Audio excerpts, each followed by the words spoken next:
free. And a very good morning and welcome to this virtual meeting, joint meeting of the West of England Combined Authority and the West of England Joint Committee. May I take this opportunity just to introduce my colleagues who are with us today.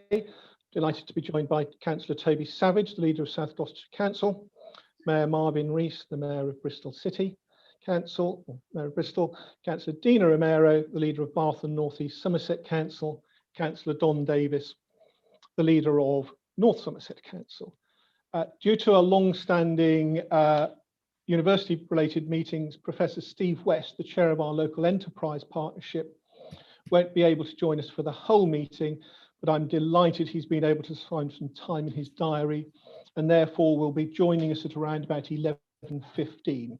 So we'll look forward to his comments from the LEP, and we all always appreciate the support that we receive from Steve and everybody in our business community. So just before we move on to the main agenda items, I'd just like to mention a few of the points in connection to today's virtual meeting. The meeting is being broadcast on the WECA YouTube channel. Members and officers are reminded, please, that they assist the sound quality broadcast to mute their microphones when they're not speaking. And we have made arrangements for members of the public who are joining us for this meeting to present statements. And as previously, Ian Hurd will be managing that process to accept them into the meeting for them to make their statements, at which point he will then allow them to leave and admit the next person. And statements that have been received have been circulated and read by committee members and are also available to view on our website. So as I've just touched on in regards to apologies, Steve will be joining us. So that was the only apology. Other than that, everybody else is here. And under the next item, it's declarations of interests. So members, please may I ask you if you have any declarations of interests that you need to make at this stage. I think we're all familiar that if you have, we need to clearly identify the agenda item and so on. I see nobody proffering any declarations of interest, Shazia. So we'll now move on to the minutes of the previous meeting, if I may. They have been circulated, and that meeting is the one that took place on the 4th of December. Members, can I just ask if you have any comments on the accuracy of those minutes? Take it, therefore, we're all happy, and Shazia and I will take the appropriate measures to ensure that they are subsequently signed and recorded for the future. So thank you all very much indeed for that. We'll now move on to the chair's announcements. Normally at this point, one reflects a little bit on all the great work that we've done since we last met. But if I may, in this instance, I'd just like to take a couple of minutes, because I think as members are aware, this is potentially our last planned meeting before I'm retiring from politics and will be stepping down as mayor. So I thought it was an important opportunity for us just to think about the things we're planning on today, but reflect on how positively we've worked and the differences that we've made as a combined authority since we came into being in 2017. Touched earlier on the things we're going to be doing, hopefully agreeing large investments around housing enabling, how we're going to be working hopefully to backing the bid around the Freeport piece, and so many other things that we're going to be talking about that lead into our region's economic recovery. But I'm just going to reflect quickly, if I may, as a councillor at the time and as a resident in the run-up to the combined authority. I think, like many of us, I was acutely aware of what a great region we were and how successful we were in so many ways.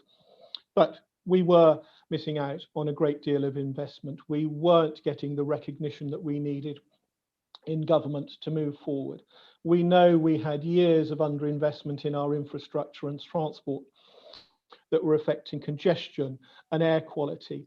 And we also could see, as I did, certainly having been a governor of a school for many years, the need for us to transform the way we provide our skills provision to meet the needs of our businesses across the region. So I'm very proud of the work that we've done as a region, starting to overcome not just this reputation, but the way in which we have worked so carefully together. We've created structures and systems and plans that the government are underwriting and recognising, as they have done through our recent report from the people who assess how well we have been spending our money. And this is unlocking huge potential and huge investment for people across the region, throughout Baines, Bristol, and across South Gloucestershire. And it's having an impact on people's lives. So we have made, in just our 4 years from starting from scratch, huge step forward to go beyond just individual projects, to put together those plans that are delivering for us already, but are making sure we're going to be planning for our future. Plans that are going to address those pressing needs we have potentially around our restructuring post-COVID, but to make sure that those plans are in place and they are structured, and that they come together to form the way in which as a region we move forward. So whether that's our joint transport plan that now includes that 10-year rail plan, whether it's the cycling and walking infrastructure and all the innovation that we're putting into transport to speed up how we move around the region and reduce carbon emissions, whether it's our local industrial strategy that's backing local innovation, our business and skills and employment plans. These are all the forms in which we have come together to work collectively, and we are already delivering in those spaces. And it's a testament to everybody here today about how we've been able to work together to do that.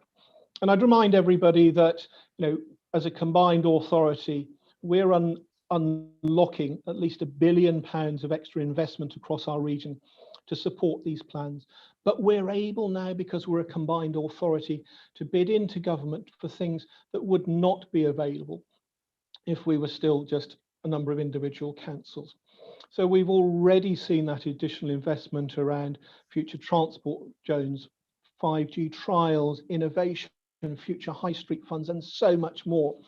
But we will continue to work together to drive the message to government about how we must continue to invest in the West of England. We already know that those investments that we have made very sensibly, as proven from our SQW report, have created thousands of new jobs, increased skills provision for over 13,000 people. We've unlocked more businesses moving into the region that are creating those good, well-paid long-term careers that all of our residents will benefit, and every one of us is driven to continue to do that, both in increasing productivity, but to make sure we meet those challenges that we're all facing, and we've come together and we're building those plans. Let's be clear, friends, we've got a long way still to go, and especially as we now recover from the pandemic, it's more important that we make sure we keep focused on that. So that's really going to be my sum up of thank you for everybody, both across our councils, through our LEP, and all of those other people who become stakeholders and engaged with us on how we've worked together to deliver for our region.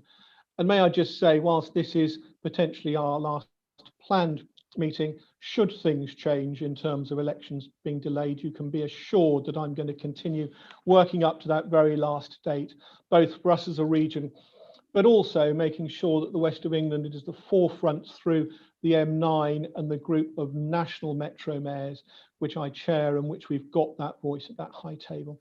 So thank you everybody for how well we've worked together. It's been a pleasure being at the forefront of that. And I'd like to now move on. But Toby, I can see you. Tim, yeah, thank you. Yes, it would be remiss at this point not to say a few words in response to that, and to really thank you for your leadership of the combined authority as the West of England's first mayor since 2017. Having to establish a new organisation, and I think thanks to the work that you have spearheaded, we will see a long-term benefit on residents long after May of this year. And of course, it'll be somewhat ironic that whoever comes to fill your shoes will be stood in front of various new infrastructure, completed new infrastructure projects that were initiated as a result of your leadership. And certainly within South Gloucestershire, we've seen a number such examples. New transport infrastructure to cut congestion on our roads and to provide choice to people as to how they travel around the region. The construction of the new Yate Park and Ride underway, the completion of the Lyde Green Park and Ride a couple of years back, the prospect of new train services arriving. These are all things we wouldn't have been able to have achieved without being part of a combined authority, and it's great to see that work is continuing today on the agenda with the onward regeneration of Kingswood High Street, which is something that I know, Tim, you've personally been a keen supporter of. I think it's also worth noting that Tim has chaired the M9 group of Metro Mayors, and I know there has been enormous support cross-party for the work that you've done there. Taking our regional issues, elevating those up to a national platform, and making progress across a whole range of issues. And just to finally to say that I know that you'll continue to work hard on that agenda right up until the point that you stand down, and wish you all the best for your future plans. Thank you, Tim. Toby, thank you very much. And it's a good point. Unfortunately, some of our infrastructure due to COVID means we haven't been able to get some of those railway lines and things open. But just as for Don's reference, yes, there are dates in the diary. Portishead is now happening. So these things will continue, but thank you. Marvin, I noticed you had a hand up. Yeah, I just like to come in on the back of Toby, because we've been on this 4-year journey now. And inevitably, when we go on a journey like that, we have bumps in the road, and we have different philosophies and different parties and the rest of it. And we've bumped into those. But actually, what I would say, Tim, is something that I do say throughout, is that I think the way you've approached the leadership of the Combined Authority is honourable. And I hope that those who are standing will take a leaf out of your book and recognise that the Combined Authority is not a place to engage in nonsense, party wrangling, particularly cross-border, whatever. That people will see the way you've handled the relationships with a real dignity. And if I just go back to the way we've worked together on the Temple Quarter and Temple Meads, all right, looking at the regional benefits, sitting next to each other in those meetings with all the stakeholders, Network Rail, Homes England, University, our consultants, and I hope it's a challenging time, but I do hope that the incoming candidates do talk to you about what's important. The culture is important in this Combined Authority. It's gone through challenges. It's become increasingly challenged recently, but I think that you've really conducted yourself well and helped us. But so thank you for the way you've led that. Marvin, that's kind of you, and I think your Temple Quarter point's really important. We will see a new housing deal. We will see it as part of that next stage of our devolution deal. It is going to happen. We are as frustrated as you and I are frustrated, given the other challenges government are facing, around the unprecedented challenges we face. But I have absolute confidence that is happening, and I will look forward to seeing that being unlocked and delivered. Dina, was there anything you'd like to add? Thank you very much, Tim. Yes, so I've not been involved in WECA from the very beginning, but I would also like to echo Toby and Marvin's words, particularly on how I think you have tried to steer us towards a consensus view, sometimes when we come from quite different political starting points, because at the end of the day, this is WECA exists for the good of the region, and not and as part of that, yes, obviously each individual area gets particular investment, but it is all for the greater good. But I would like to just pull out a few things that I think have and are making a a difference and a visual difference in Bath and North East Somerset. So the two or three that I'd like to just comment on are the investment in Bath Quays and how that will, change not just how that part of the city looks and feels, but also how it will contribute to our overall economic well-being. Also the work that you've done with us on cycling and walking, and I think that's sort of materialized in the investment in the Tube Valley Trail. And then finally your commitment to Salford Station, which may only be a small station in the grand scheme of railway schemes, but is incredibly important for us as a region to continue our work on getting people out of their cars, giving people a real alternative to always having to rely on the car to get about. So thank you, Tim, for everything you've done. And yes, enjoy your retirement. I hope you don't get to relax too much though. And hopefully you'll get invited to all the openings of all the things that you've started. Dina, that's very kind of you. Don, I see you just popped your hand up. Well, yeah, I mean, I'll reiterate what colleagues have said. I think it was a difficult task to take on, Tim. It's something completely new in completely different circumstances. I think you have shown regional leadership and even did it at a national level with the M9. So we thank you all for that. Specifically, some of the things in North Somerset, like the Portishead rail project. Thank you for your support, and around Metrobus and the like, and the way you've, even though North Somerset aren't part of the West Midlands Combined Authority, the way that we've sought to work together in concert to achieve things for the residents. So thank you very much. I'm sure it'll be an active retirement, and I wish you well in it. Thank you. Don, that's very kind. And just before we move on, thank you that's some very kind words there. A lot of you have touched on many of the projects, particularly those big physical ones, of which I'm going to be very proud of what we've delivered together, and we will continue to deliver. I hope you'll all continue to be able to talk to some of the people that I've met who've really made this journey for me so personally important and valuable.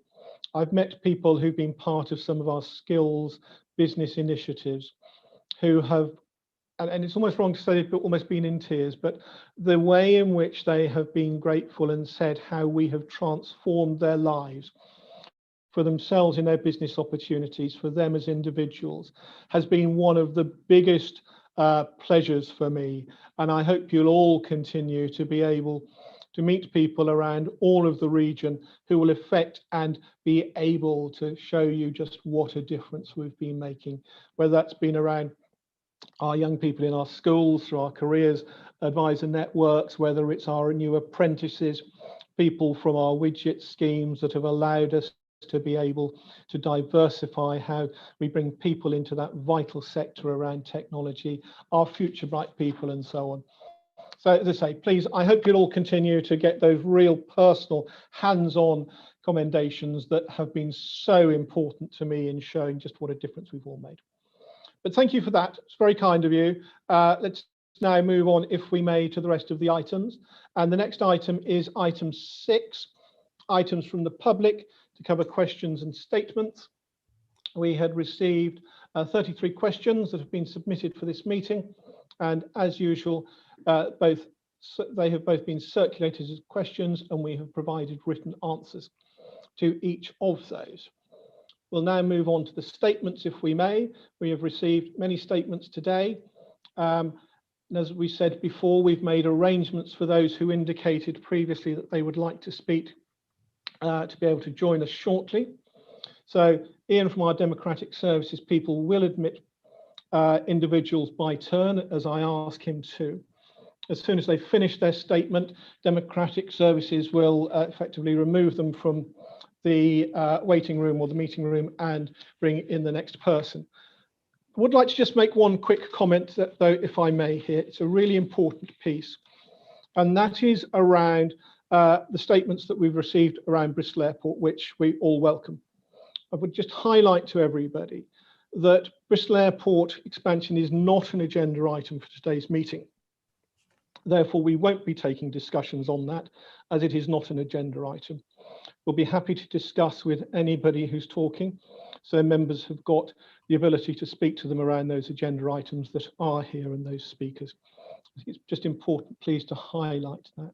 What I can assure everybody, though, is that as the mayors and leaders, we are discussing this. We will be meeting to talk about the points that people are making, and we will then look to come back and make some comments about that in the future. But I just wanted to make it very, very clear to everybody in where we stand at the moment around that piece, so that everybody's expectations can be managed properly.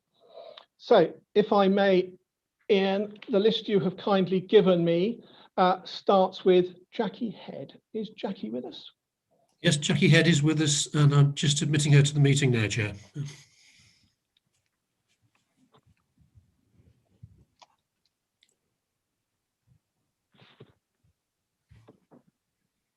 Jackie, I can see you. Could you just let me know if your audio is working? Yes, I can see you and I can hear you. Wonderful. We've learned, I think, over time, it's actually always helpful just to check that before we start.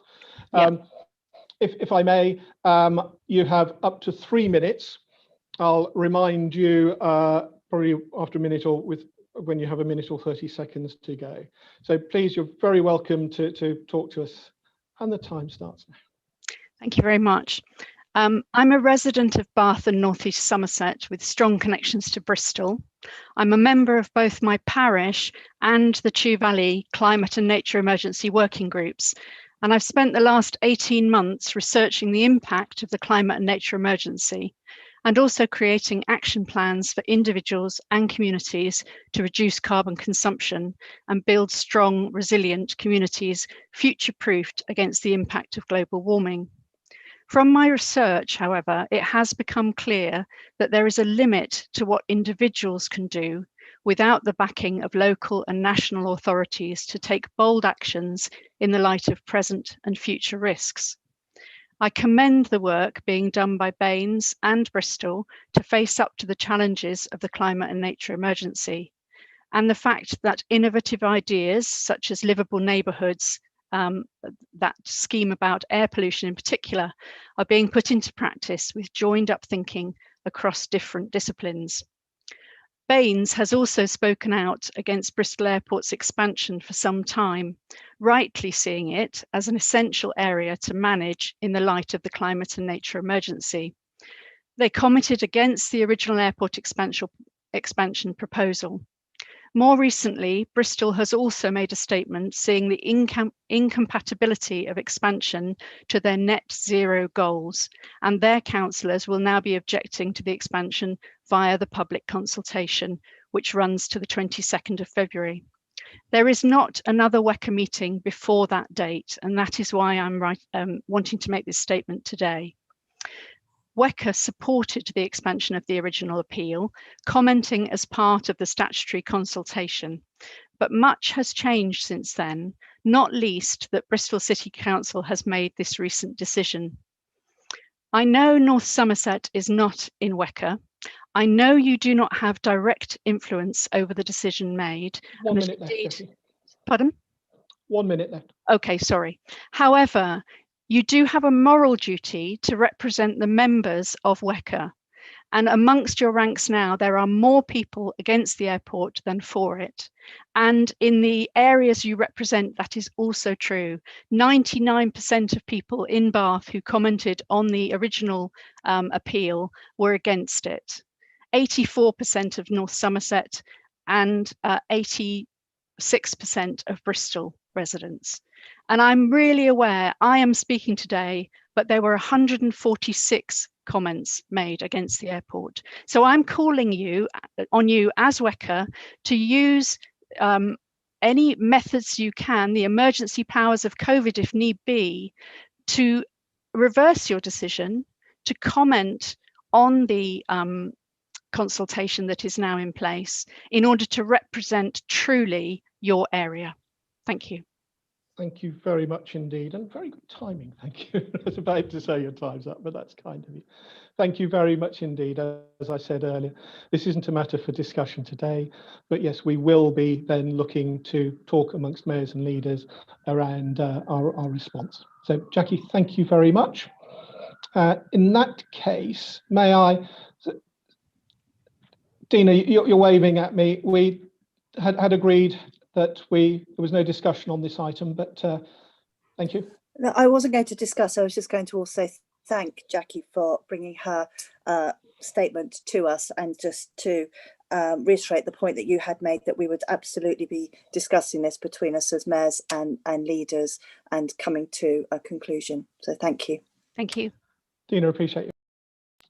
So, Ian, the next person on my list is Councillor Griffin. Is Councillor Griffin with us? And if I may, please would you welcome him to the Yes, meeting? he's just joining us now, Chair.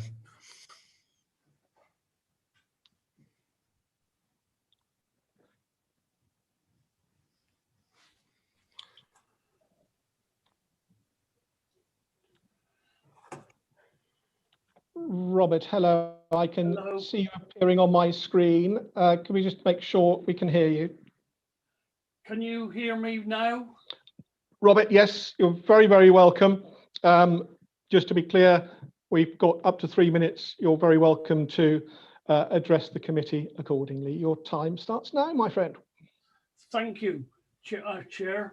I am Councillor Robert Griffin. I represent Pilning and Severn Beach Ward of South Gloucestershire. I understand you have seen the article I submitted earlier. Is that correct? That's correct, Robert. We've read your statement. Thank you very much. Yeah. Okay. The relevant points to note are that we have a 50 million completed M49 motorway junction, which is unconnected to the road systems and cannot be used. This was requested to service the largest industrial complex in Europe. Currently, traffic, mainly HGVs, use other roads like the A403 Alst to Avonmouth Road, or the B4055 from Cribs Causeway to the 403 at Pilning, or the Hallen Road from Hembury to the A403 at Avonmouth. This is the reason we all fought for this junction, to relieve our rural roads. This Western Approaches development was built on the floodplain under the ICI 1957 planning agreement, and has had no benefit from SIL, etc., planning infrastructure finance. This accounts for why our local subsidiary roads are still in their original state and of poor quality. The Severn Basin is a floodplain formed with alluvium clay, which is extremely hard. This clay was the favourite of Isengard Kingdom Brunel for projects like the Severn Tunnel bricks, etc. A minute left, Robert. Sorry? Okay. A minute left. Yeah, hence all the roads in my ward use this clay as a foundation topped with tarmac. Due to excessive, mainly HGV traffic and the drying out of the subsoil, the surface coating is fracturing with deep cracks. The only solution is to totally relay these minor roads with excavated foundations. Many thanks. Robert, thank you very much, and I appreciate your comments and statements. I don't think can't see anybody indicating they'd like to discuss that, as that item is on the agenda later. Robert, thank you very much indeed. Appreciate you coming and joining us. Ian, the next person on my list is our good friend David Redgewell. Yes, and he's just joining us now, Chair. Thank you.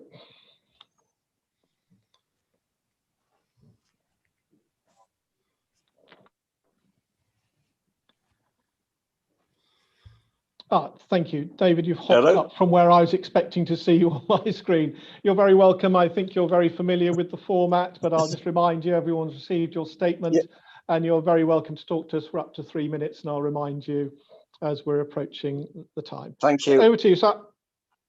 Well, thank you. Firstly, can I put on record the great help from yourself and Peter Mann in particular on maintaining the bus and rail services during the pandemic.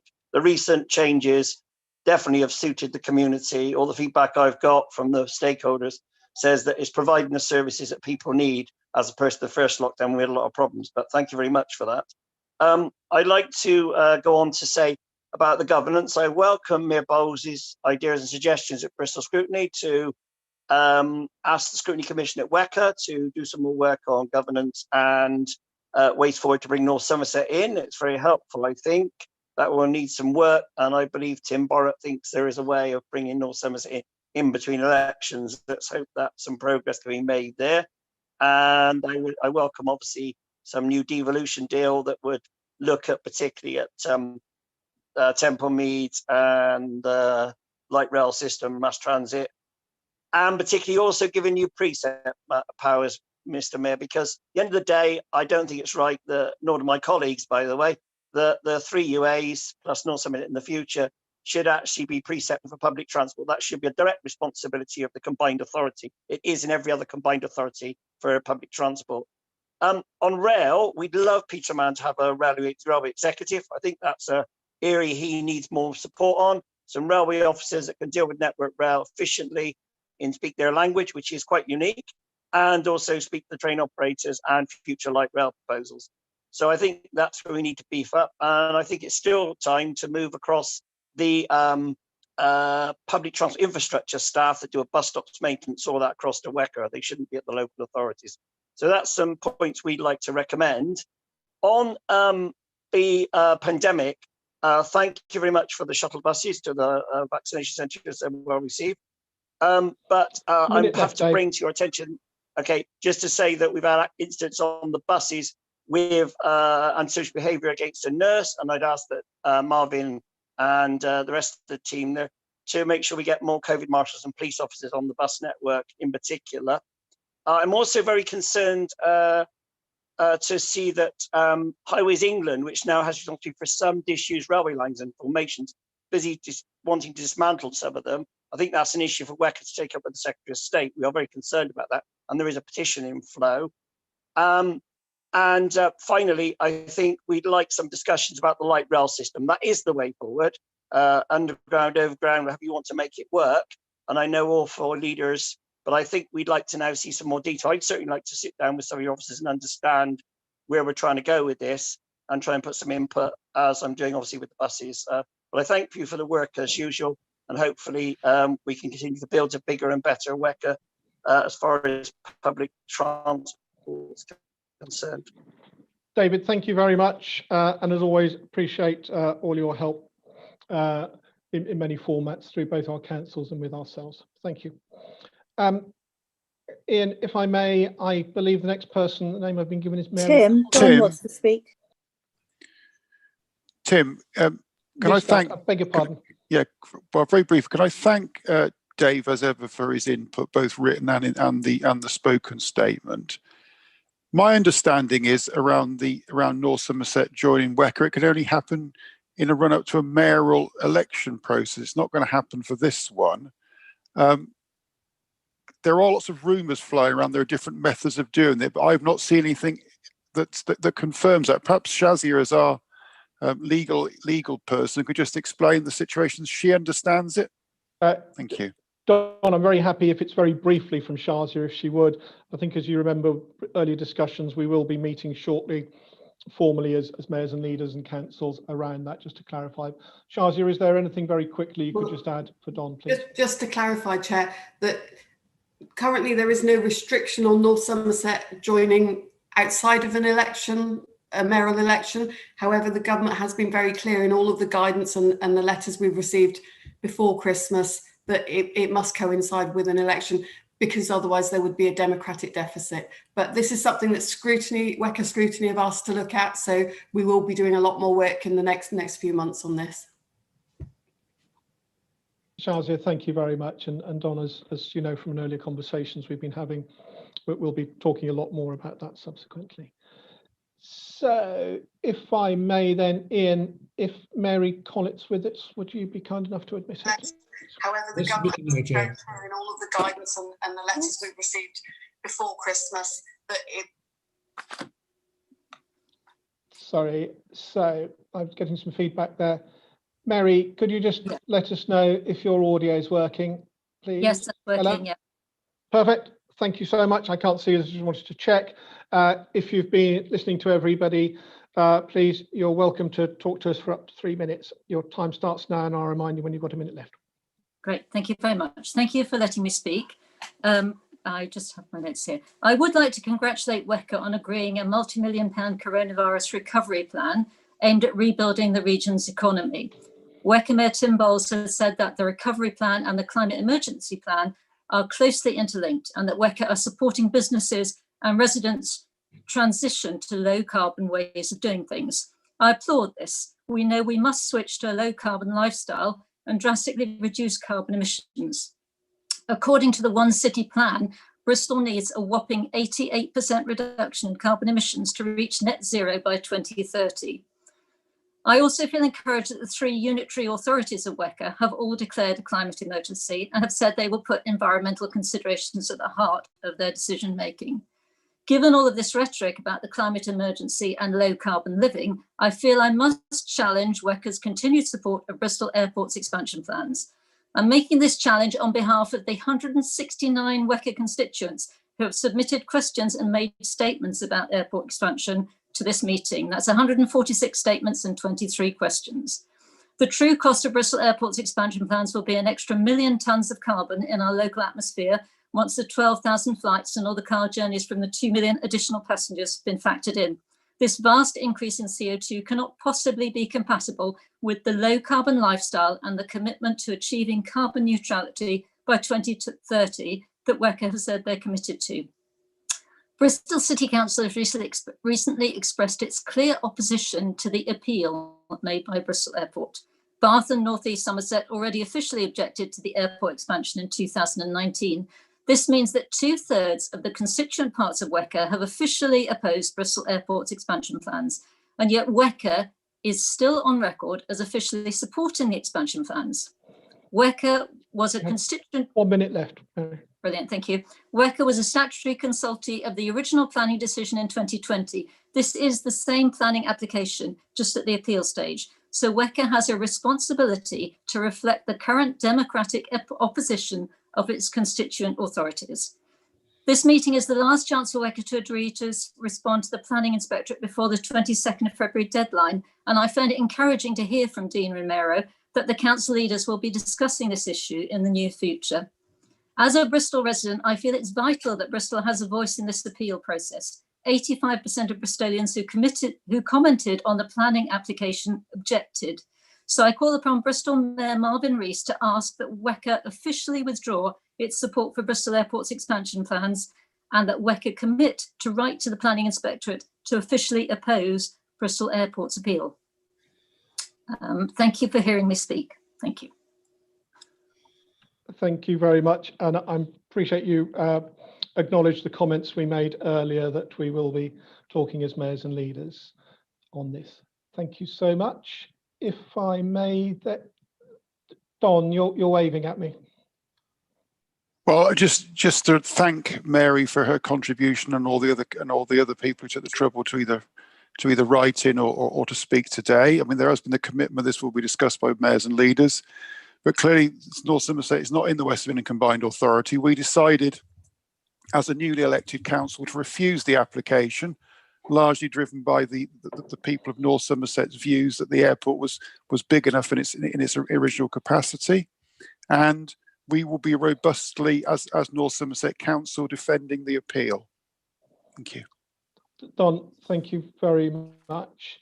In that case, please, Ian, if I may, next person you have on my list is Tony Jones. Is Mr. Yes, Jones who's ready, waiting to deliver his statement, Chair. I now see him at the bottom of my screen. Mr. Jones, hello. You're very welcome. You have 3 minutes to talk to the committee starting now, and I'll remind you when there's a minute left. Thank you very much. As a Bristol resident, I'm requesting that WECA, as a statutory consultee in this planning process, make a formal submission to the Bristol Airport Expansion Planning Appeal before the deadline for comments of February the 22nd. The Planning Inspectorate overseeing the appeal needs to be informed of any material changes since the refusal of planning permission by North Somerset Council in the spring of 2020. In December 2020, Bristol City Council voted to oppose the expansion of Bristol Airport. This means that now 2 out of the 3 local authorities that comprise WECA are opposed to airport expansion. And as a result, WECA itself is now in opposition to the expansion plans. This material change in WECA's position must be communicated formally to the Planning Inspectorate. Thank you. Mr. Jones, thank you very much indeed. Appreciate your time. Thank you so much. And in that case, please, Councillor Labuschagne is next on my list, and I can see him now. Nick, once you're connected, please, could you just let us know if your audio is working, please?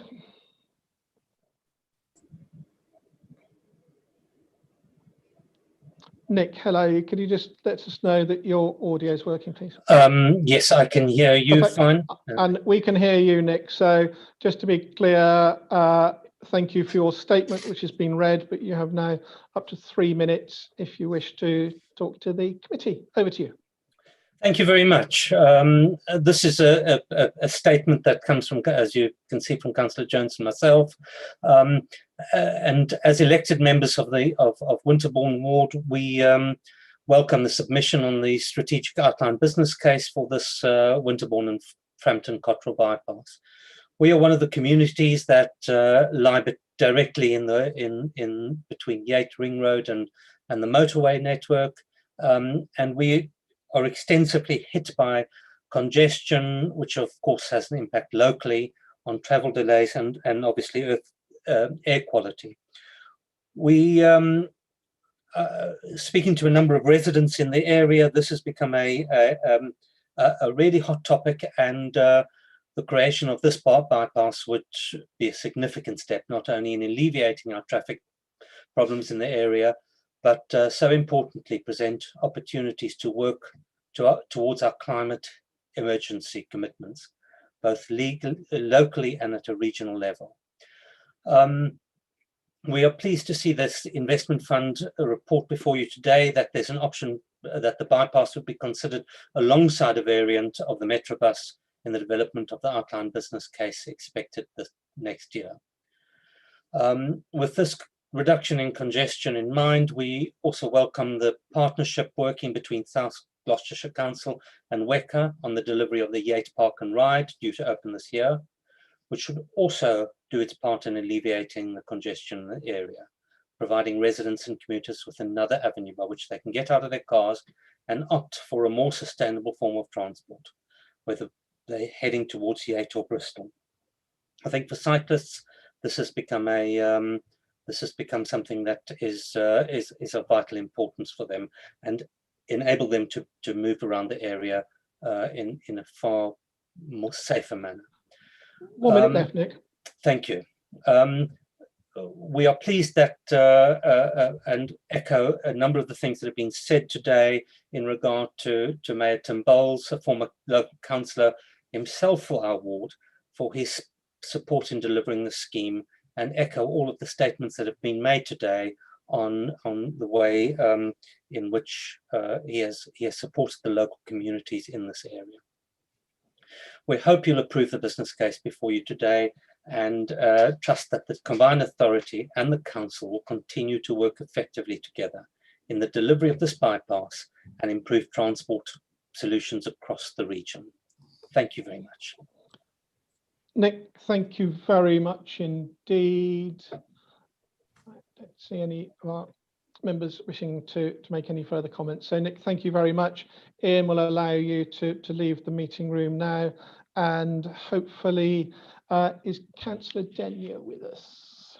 Councillor Denyer, I don't think he's in the waiting room at the moment, Chair. So can I suggest we move to Statement 84, case, Jacqueline Walton? Thank you. In that case, if we have Jacqueline Walton, please apologise.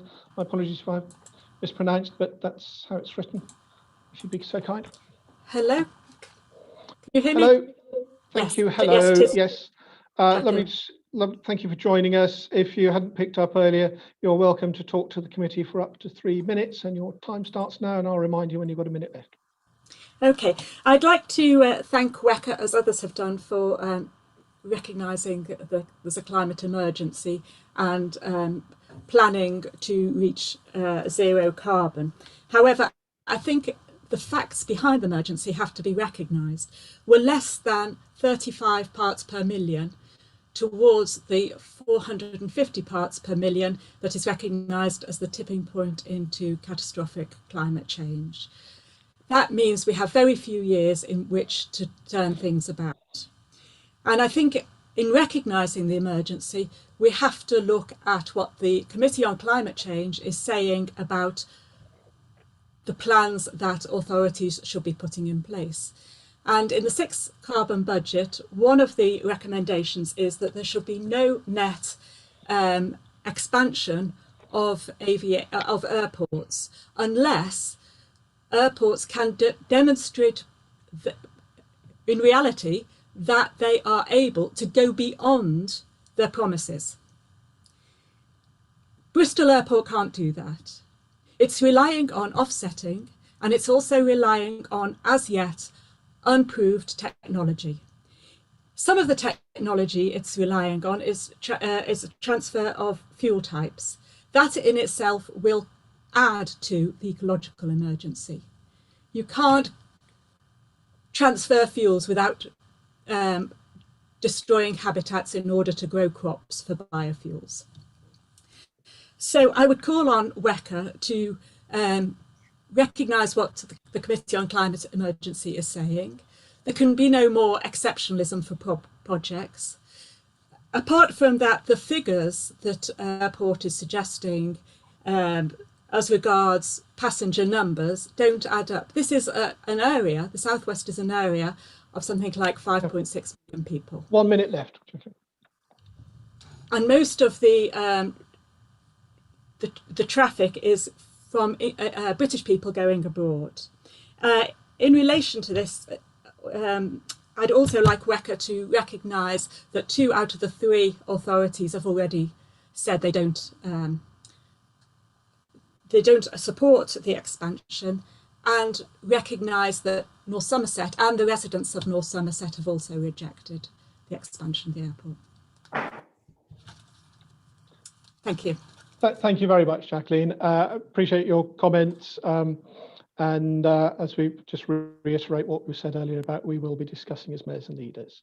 So thank you for that. May I welcome Professor Steve West. Steve, thanks finding time in your busy schedule to join us today. We're halfway through the public statements, so we will look forward to hearing from you in your role as LEP Chair shortly. Very welcome as always. Ian, the next person I have on my list is Colin Gardner. Is Mr. Oh, I can see him appearing on my screen. Colin, hello. Hello. I think you're familiar with the procedures, but just to remind everybody, you're welcome to talk to us for up to 3 minutes. I will remind you when you've got a minute left, and your time starts now, Colin. Hello. Thank you, Tim. Yes, I gather that you've read my statement, so I'll just highlight some of the key points that emerge from it. In your agenda, item 12 deals with the need for local authority involvement in delivery of housing where the market doesn't provide the right mechanisms for doing so. And we support the need for such mechanisms. The market is very good at delivering executive housing on large greenfield sites, the bigger the better. And that's not, by and large, that's not what this authority overall needs. However, the key omission that really disturbs us, both in terms of the papers that have been published and the agenda today, we find deeply troubling, and it seems to reflect the mindset of WECA. And it's that the figure that's quoted in the papers of 6,621 houses per annum is a correct interpretation of the December the 16th statement by the government in terms of their review of the planning reforms. But it's what there's the logic that sits behind that number that has the most profound impact for this region of the country. And and its emission is really quite disturbing. That figure of 6621 is some 1335 lower or fewer than it would have been prior to this consultation update. But the key is, as I say, the logic that sits behind it. It includes a 35% uplift specifically for the city of Bristol as one of the country's 20 most populous centres. The statement goes on to say, and I quote, "The increase in the number of homes to be delivered is expected to be met by the cities and urban centres themselves rather than the surrounding areas." And the paper goes on to state the intention to abolish the duty to cooperate. This is a huge challenge for the a little city. Under a minute left, Colin. This is a huge city for the area, and it is the thing that you should be focusing on, and it's a failure of leadership that we're not doing so now. The officials like to pretend that the target, the legally binding target, is for the area itself with negotiations between each members, but that's just not the case anymore. And they like to try to implement the old JSP through the back door, and that's why the joint transport study is mandated to be a presumed delivery for the individual local authorities, and that should be discussed on this meeting, and you should look to reverse that. Please, would you just wind up now for a couple of seconds? I will. The final point I wanted to make is that the papers keep talking about a 20-year plan, whereas all of the individual local authorities are mandated to produce a 15-year local plan now, I believe, and I don't understand the difference. Thank you. Colin, thank you very much. And again, I appreciate you taking the time coming to talk to us and your statement, all of which are noted. In that case, please, Ian, next person I've got on my list is talking about a 20-year plan, whereas all of the individual local. So I've got some feedback there. So the next person, Ian, I believe is Chloe. Is Chloe with us? You should be with us, Chair. I am. I'm here. Hello. Thank you. I can now see you appearing on my screen. Hello. Hi. You're very welcome to talk to us for up to 3 minutes. I'll remind you when your time's. Hello. I can now see you. Time's coming to a close. Thank you very much. Good morning, everybody. I'm a Bristolian, I'm a mother, and I'm a representative of Our Air, Our City, which is a campaign for clean air in Bristol, which is uniting community groups from across the city to demand that the City Council and WECA take decisive action against Bristol's dirty air now. I'm here on behalf of my children to implore WECA to exercise its duty of care towards residents and to oppose the expansion of Bristol Airport. The expansion of Bristol Airport is against the wishes of an overwhelming majority of residents, has been turned down by Baines Council after fair debate, and is opposed by Bristol City Council. It presents no significant opportunities for meaningful employment to the area, threatens to choke the existing road infrastructure, pave vast swathes of beautiful greenbelt land, diminish the quality of life of residents in the surrounding area, and churn an additional 1 million tonnes of greenhouse gases into the atmosphere. We are, as many people have said today, in the throes of a climate and ecological emergency, which has been acknowledged by WECA with their formal declaration of emergency and in their stated ambitions to reduce carbon emissions across the region. In this context, it is barely credible that we are even having to fight this appeal. It is utterly inconsistent with the stated concerns and intentions expressed by regional government. The climate and ecological emergencies pose grave existential threats to societies globally and to the continued ability of our planet to support human life on Earth. My children are 11 and 8, and this is the reality of the world that they are inheriting. Their lives will be defined, degraded, and likely shortened by the challenges that we face due to the rising temperatures caused by our insatiable burning of fossil fuels and the likely collapse of ecosystems due to critical biodiversity loss. If we are to have a future in which human life can continue in a dignified manner, then we need to act now to ensure that our future is cleaner and greener than our past. Deeds and not words are needed, and those deeds need to include some brave, bold decisions by our leaders, which may not be popular in the short term. Rejecting airport You have a minute left. is the least of them. So I say this to WECA today. Please withdraw your support for the airport's appeal and write to the Planning Inspectorate to object in no uncertain terms.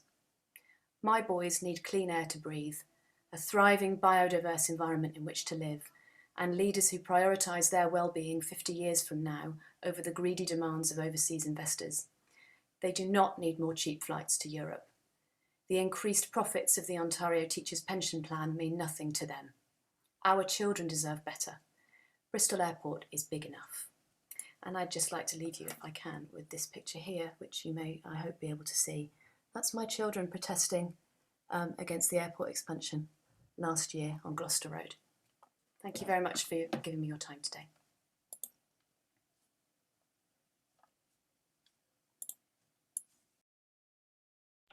But thank you again for joining us. As we said before, we discussed the matter amongst the mayors and leaders at another point. Steve, if you're still with us, thank you for your notes in the chat. We've got several more, 1, 2, 3, 4 or 5 more comments. Members, I'm mindful of Steve's time, so would you be happy if we were to allow Steve just to give his thoughts, bearing in mind, I know the pressures he's under. Councillor Thomas and others, if you don't mind just waiting a few minutes whilst Professor Steve West, Chairman of our LET, addresses us so that we can make sure we've given him the time. Steve.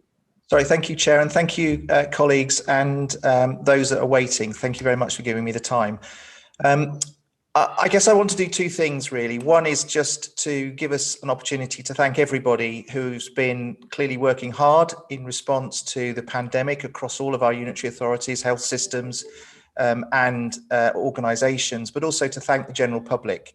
Your efforts continue to ensure that our NHS isn't overwhelmed, so thank you all for that. The start of 2021 gives us an opportunity to continue to adapt as we learn to live with a virus that's going to be with us for some time, but also to reflect, reset and recover against our plans for clean, inclusive growth. And I know that some of the statements that are being made by the public are reinforcing the need for us to get this right, both in the short and long term. I want to touch on really what the LEP has been doing in partnership with unitary authorities over the past year. We've overseen the management of the Local Growth Fund, and that's a fund that has been available to us but is coming to the close point. It's a fund that's been used across the region to support businesses, develop skills for future, and to ensure we've the appropriate infrastructure in place to support that clean, inclusive growth. We've had over £200 million in the West of England, with a further 13.7 million secured through the Getting Building Fund, which provides funding in the financial year to support capital projects, which could help to accelerate the national recovery. Of course, we have to play our part, not just ensuring that we are developing and growing in a clean, inclusive way, but also we're adding to the national effort. We, as a LEP board, were pleased to note that we are on track to meet the spending commitments and requirements to take us forward. The projects that so far have been supported include the opening of Foodworks in the Southwest, the Virtual Reality Lab in Bristol, Future Space, and supporting the National Composite Centre, and significant investments into the soon-to-be completed Grow On 2, an Institute of Advanced Automotive Propulsion System at Bristol and Bath Science Park. We've seen enabling works to support major regeneration opportunities, such as Bath Quays, North and South, and Temple Quarter Enterprise Campus, and significant new further education provision, including the Future Technology Centre at Weston-super-Mare, the Construction and Skills Centre at Radstock, and at SGS, the Brunel Centre in North Bristol to deliver STEAM subjects, and of course the City of Bristol, South Bristol Construction Centre. All of those aimed at developing the skill sets for future that we're going to need. In addition, we've had projects to support walking, cycling, and public transport infrastructure to encourage people to reduce their use of single cars. And we've invested in Cribbs Patchway Metro bus extension and, of course, the Metro West rail programme. In terms of our work supporting regional recovery, the West of England LEP Board met last week and discussed the ongoing challenges the pandemic and the current lockdown are presenting to our businesses and, of course, our people, our residents, all of us. The LEP Board members play a leading role in the Regional Recovery Task Force, which led development of a regional recovery plan. The recovery fund of 10 million to progress some of actions prioritised in this plan, with a number of support packages which are due to be launched very soon. The talent retention platform to advertise employment opportunities to the businesses facing the prospects of making their staff redundant is due to be launched in April. And the small business grant funds offering support grants ranging from £1,500 to £6,000 to launch in March. And this will take our total investment in the region's businesses and skills to over 100 million. And I pay tribute to the unitary authority leaders and their colleagues for ensuring that the money gets to the places that it really can make a difference. Innovation, of course, is one of our key pillars, and our local industrial strategy identifies that. We welcome the full business case for the Innovation and Renewal Opportunity Project, an award of 5.716 million from WECA Investment to support businesses across the region through an extension of a highly successful business innovation fund and package to ensure that manufacturing and supply chains can continue. The intervention will provide key foundation to our bid for a West of England free port, and many colleagues on the LEP board, along with WECA colleagues, are working hard with unitary authorities to ensure that that free port bid, a national bidding process, sees our region win. Of course, we're looking to the future as well, and we welcome the business plan for 2021, which demonstrates how WECA continues to work in partnership to drive recovery across the region. Through the LEP board and the Regional Recovery Task Force, we will continue to work with WECA and partner organisations to ensure that the support available is targeted to where it is most needed. We support the proposal for a regional housing delivery strategy to accelerate the availability of affordable housing for our residents and the work to maintain our very important bus network that is so essential for many of our key workers. And we also welcome the study into transport decarbonisation as a step towards clarifying the strategic interventions required to help us achieve our target of carbon neutrality by 2030. And again, earlier speakers have just articulated so powerfully why this is important. As a body, we represent the region's businesses. We have a responsibility to ensure that the business voice is represented and heard in regional decision-making and investment. We will continue to press government to ensure future funding is identified in the budget and the comprehensive spending review to ensure that we can continue to deliver the best outcomes for our region. And we note that the ongoing success in attracting a number of new funding streams into the region and the way we are able to work in partnership across our local boundaries to ensure we maximise the opportunities for everyone in our region is essential. Putting it bluntly, colleagues, we are better together, and when we are able to work together, we can achieve significant benefits for our communities. The LEP board and the business community remain resolute to ensure that we join things up and work together. Thank you, Chair. Steve, thank you very much indeed, and appreciate how busy you are. And thanks for taking the time. And may I just say my personal thanks to you for not just your leadership of the LEP during my time as the mayor, but also your support around the combined authority is very, very welcome, and it is hugely appreciated. But also, please, again, communicate our genuine thanks from everybody here for the incredible hard work that you do as chair of the LEP, but along with all the board members as well, who really do make a difference to everybody's lives and are so vital. And you just outlined so many of those things that people are engaged in. So, Steve, thank you very much. I appreciate if you're not able to spend the whole of the rest of the meeting with us, but thanks for taking the time to join us.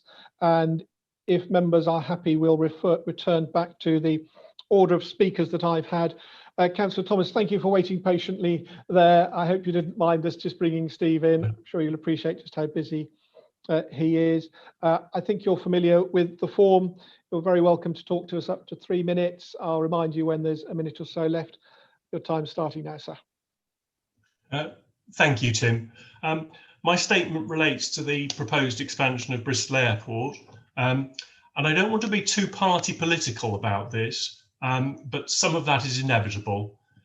It's now the case that the Conservative councillors in Bristol are the only political party in Bristol still supporting airport expansion.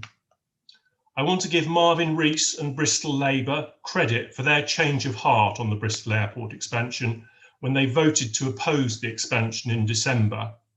And I also note that the Labour Metro Mayor candidate has made explicit his opposition to Bristol Airport expansion. That now leaves the Conservative Council in South Gloucestershire as the only council in the region that hasn't made explicit its opposition to Bristol Airport expansion. This must change, and hopefully it will. I'm pleased that Dina Romero has said that mayors and leaders will be discussing this and coming to a conclusion as a combined authority, so we look forward to the submission to the Planning Inspectorate that will emerge from these discussions. My request is that a collective statement from the WECA combined authorities is submitted to the Planning Inspectorate, and that if there are differences of opinion among the constituent members, that these are made explicit. We will hopefully hear a strong voice from WECA, joining with North Somerset to confirm that Bristol Airport expansion is simply incompatible with our regional climate commitments. Thank you. Councillor Foda, beg your pardon, Councillor Thomas, I'm looking at my list in the wrong order. Thank you very much for taking the time to join us. Appreciate your comments. And we will now move on because I'd jumped ahead. Councillor Foda is with us, I think, Ian, and if so, please would you kindly admit him? Yes, just joining now, Chair.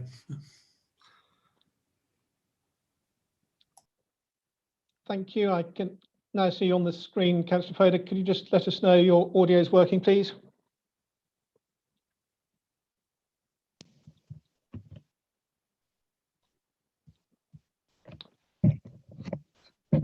Hello, could you just let us know your audio is working, please, Councillor? Yes, hello, thank you. Thank you, I can hear you, that's wonderful. So what I will do, if we may, I think you're familiar with how this works, but you're very welcome to address the committee for up to 3 minutes, and I'll remind you as your time comes to a close. Over to you. Thanks very much indeed. Thanks for your time.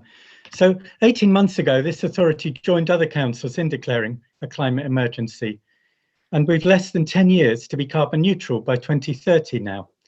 So delivering real progress fast is essential. Please forgive my impatience, therefore. Last March, the authority approved the Joint Strategic Transport Plan number 4, while agreeing at that time that it was already out of date. It had to be adopted to have a strategy in place for funding bids, but as we heard then, it needed immediate revision, and it still does. So it's a contradiction that expanding dependence on motor vehicles is in the plan, while attempting to prioritise active travel and reduce motor traffic, which is also in the plan. Therefore, it's frustrating that here, item 20 is yet another study.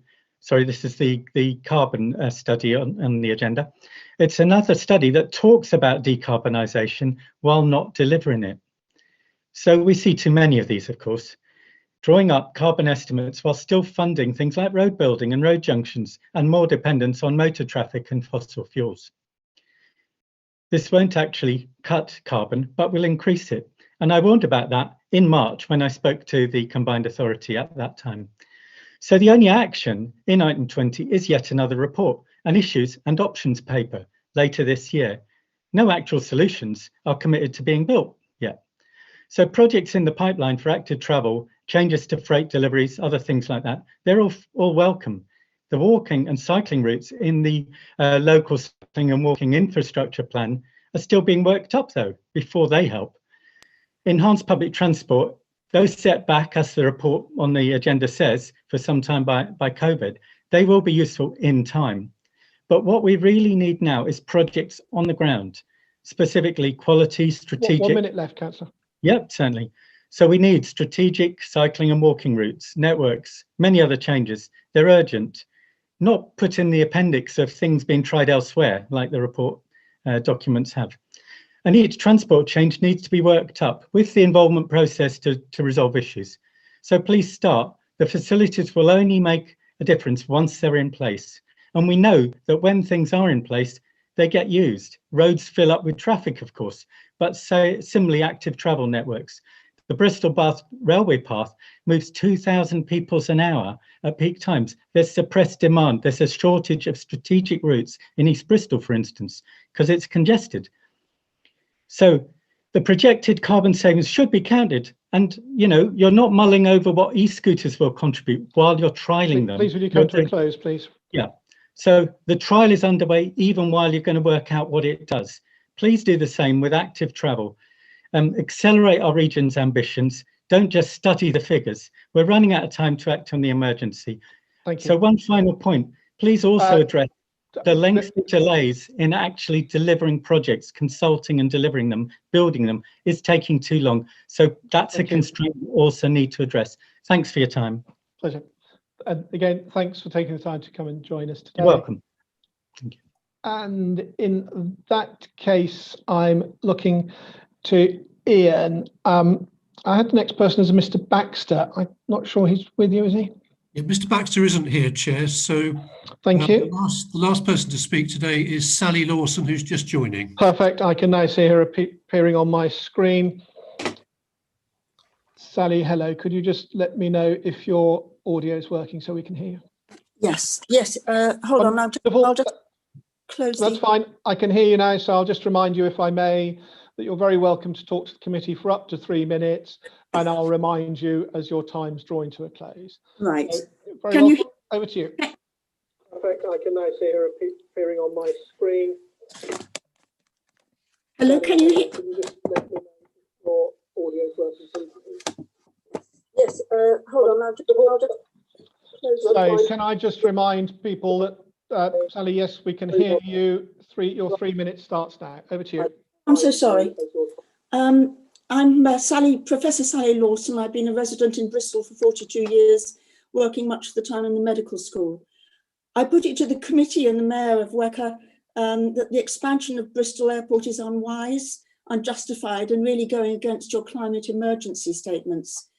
It's unwise, really, in financially, because the demand of flights has fallen massively and may remain low due to fear of COVID continuing, many more meetings like this taking place online, and growing awareness of the damage that fossil fuel flight aviation contributes to climate change. It's unjustified, as others have mentioned, because the majority of member regions of WECA oppose it. It's also odd that Bristol has already permission for expansion, which they may not need, and because of the damage to the local environment and wildlife. And I ask, who really wants this expansion? Is it just driven by the 70% owners of Bristol Airport, the Ontario Teachers' Pension Plan? Now, it's dangerous because the airport claims it will be carbon neutral by 2025, but it's unclear how. There are not sustainable alternatives to aviation fossil fuel, nor new passenger planes designed to use these. These don't exist, and they won't exist by 2025. Technical methods for carbon offset are not yet proven, and natural schemes like trees take decades to reach their full potential. In this expansion, mature vegetation-covered greenbelt land will be destroyed and remain buried beneath concrete, a carbon sink lost forever. So there will be increased carbon emissions for any airport expansion. Finally, but carbon offset cannot be used to justify an increase in carbon emissions, because we need to reach zero emissions, and also to use carbon offset to reduce. Less than a minute left, Sally. Thank you. Reduce the static atmospheric CO2 levels. Now, it's dangerous because the real risks of carbon emissions to the environment are much greater than many realise. I know that the WECA are aware of all of this, but increased carbon emissions at the airport and continued lack of sustainable air and ground transport all go against government policy on climate change and the Paris 2015 agreement. We are actually reaching times now where we're seeing irreversible climate changes and climate chaos beginning. We urgently need to phase out fossil fuels, not increase their use. So I beg WECA and the constituent regions please to help protect the planet by registering the strongest objections to these unjustified and damaging airport expansion plans? Thank you very much indeed. And again, appreciate your time. Thank you for coming and joining us, and your comments are noted by the committee members. Ian, have we got any other speakers? Yeah, whilst Sally Lawson was speaking, Richard Baxter has arrived in the waiting room, so this will be the last statement if you're happy for Richard to join. In that case, yeah, I'm very happy, Mr. Baxter. If you bring him in, as soon as he's arrived, I'd like to see if he's... Mr. Baxter, hello. Could you just let me know if your audio microphones are working, please, so we can hear you?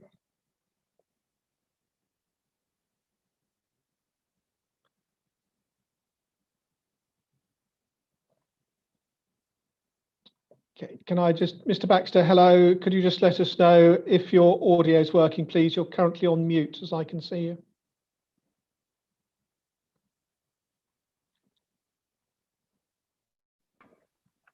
Hi, can you hear me? I can hear you now, Mr. Baxter. Hello.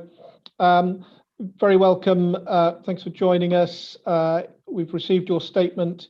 If you'd like to, you can talk to the committee for up to 3 minutes. Apologies, and I'll remind you as your time's coming to an end, and your time starts now, sir. Okay, so thank you for letting me speak today, and I speak on behalf of the many people who have submitted statements but have not been able to voice their opinions on the Bristol Airport expansion. So yesterday's Bristol Post, I read the lead article on WECA's support for flying electric taxis, which includes the quote from yourself, Mr. Bowles, saying, "Doing things differently is in our region's DNA." Well, here's your chance to do something different that's in keeping with your declaration for a climate emergency, and that is to oppose an unwanted airport expansion. WECA seems to want to ignore Bristol Airport when it suits them. We're talking about the biggest CO2 emitter in the region, but being in North Somerset, it's technically outside the boundaries of the WECA's jurisdiction. But your stance on the expansion gives the distinct impression that it's nothing to do with you. So I'm really pleased that actually you've assessed the situation and you're going to meet quite quickly on this, because WECA must realise that traffic, noise pollution problems and the extra carbon emissions planned as a result of any expansion is negatively going to affect residents of WECA in Bristol and Bath and North East Somerset. Your stance by supporting the airport gives out the message to those residents that basically, we don't care about you, suck it up and shut up. You need to resolve this inconsistency whereby 2 of the constituent authorities now oppose Bristol Airport's plans because they conclude that growth is grossly incompatible with the declarations of a climate emergency. They're taking their declaration seriously because it affects the lives of their communities. Communities that have emphatically said no to the airport's development. 1 minute left, sir. This is doing things different and sensibly.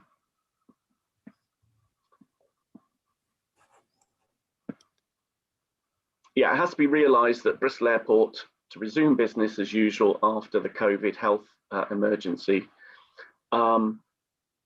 is looking to strive for exorbitant growth in the aviation industry, and this isn't acceptable. So I'm really pleased that this is going to be discussed, and I hope it comes to a satisfactory conclusion that represents the people and the constituent authorities and their views.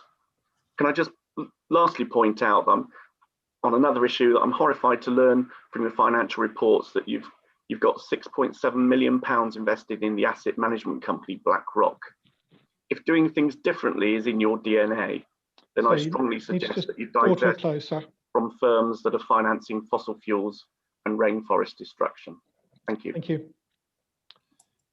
Mr. Baxter, thank you for taking the time to join us, and your statement comments are noted. And on that basis, Ian, we've welcomed everybody who was due to join us today. and consequently we will move on. But I'll just say to everybody collectively, thank you very much for your statements. They have been submitted to all the members, and you've heard our various comments about following action in terms of meeting. So we'll move on now, if we may. Just before we do so, Steve, I'm very mindful that you have important meetings around our higher education, not just from your perspective, but on a greater scale. So thank you, appreciate it if you need to leave quite shortly. May I also just pick up a point that one of our colleagues has just made about whether or not members would like a short comfort break at a point. If that is the case, very happy if we build that in, and my suggestion would be that perhaps we take that after item 10, because that then allows us to lead into the elements about reports that we're going to sit and hopefully agree on. So if members would like to do that, I'd suggest we take a probably 5 or 10 minute break there. Thank you. So the next item on the agenda was actually petitions. I haven't been made aware of any petitions that were to be submitted by members, and as there are none, thank you.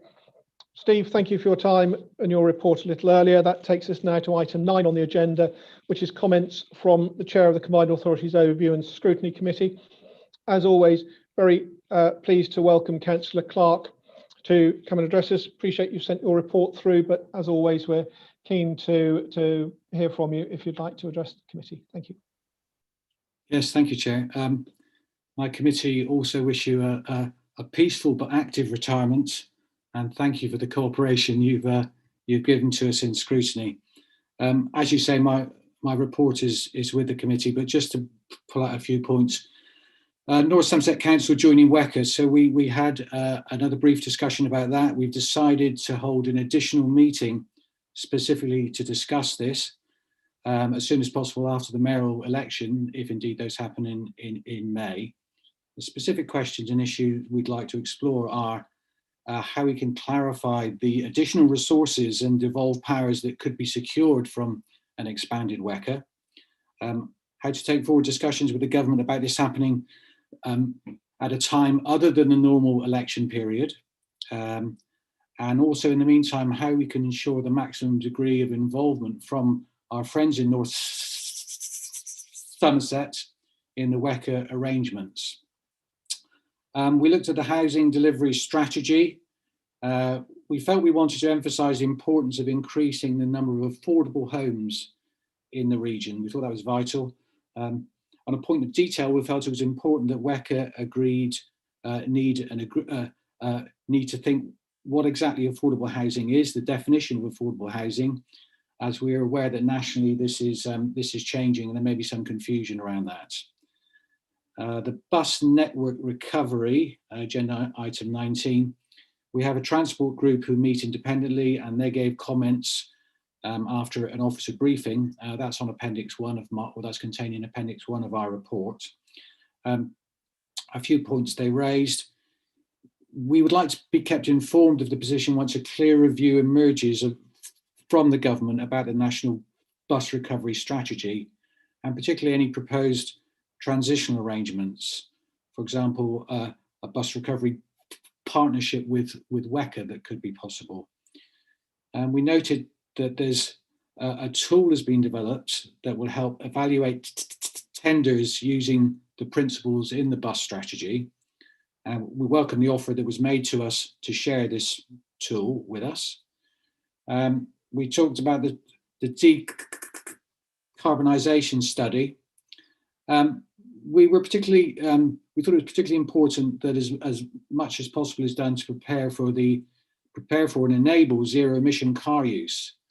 And we thought this was an area that WECA could really take a leading role in.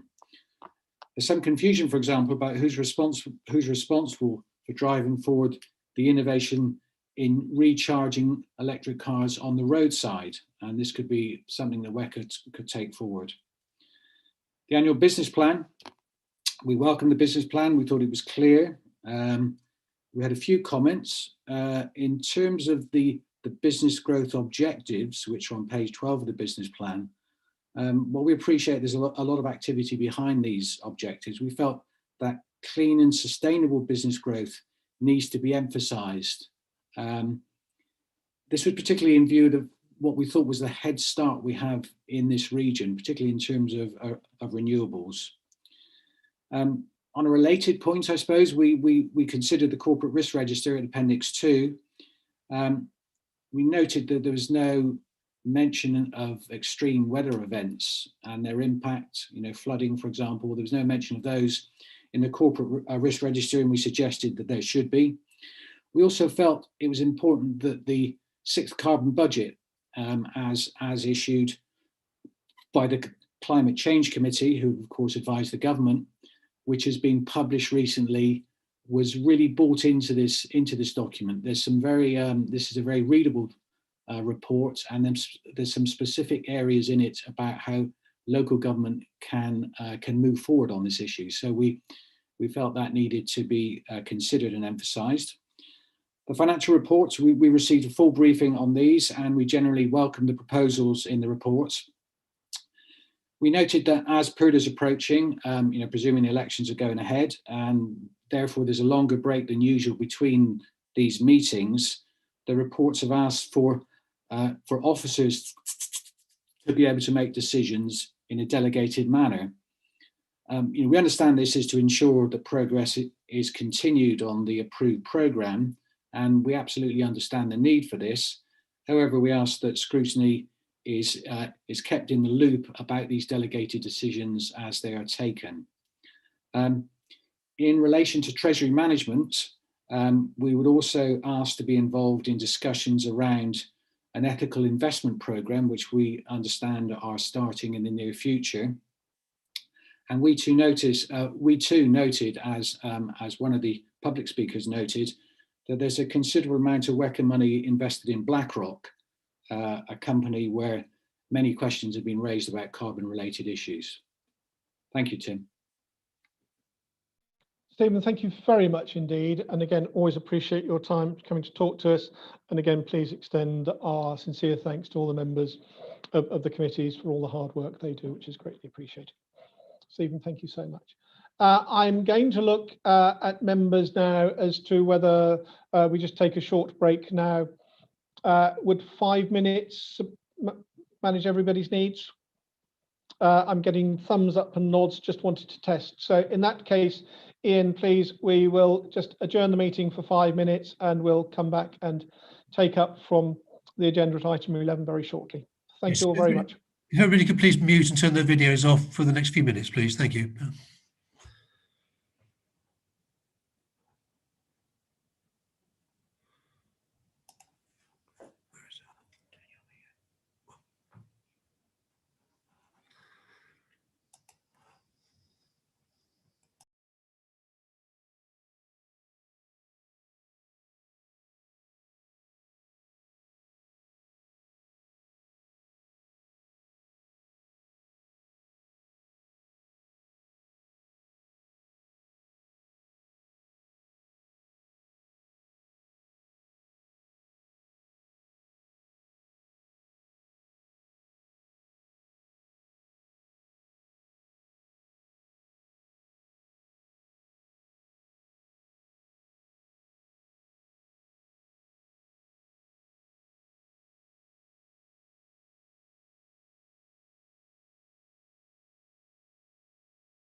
Sorry, Tim, I have no audio from you.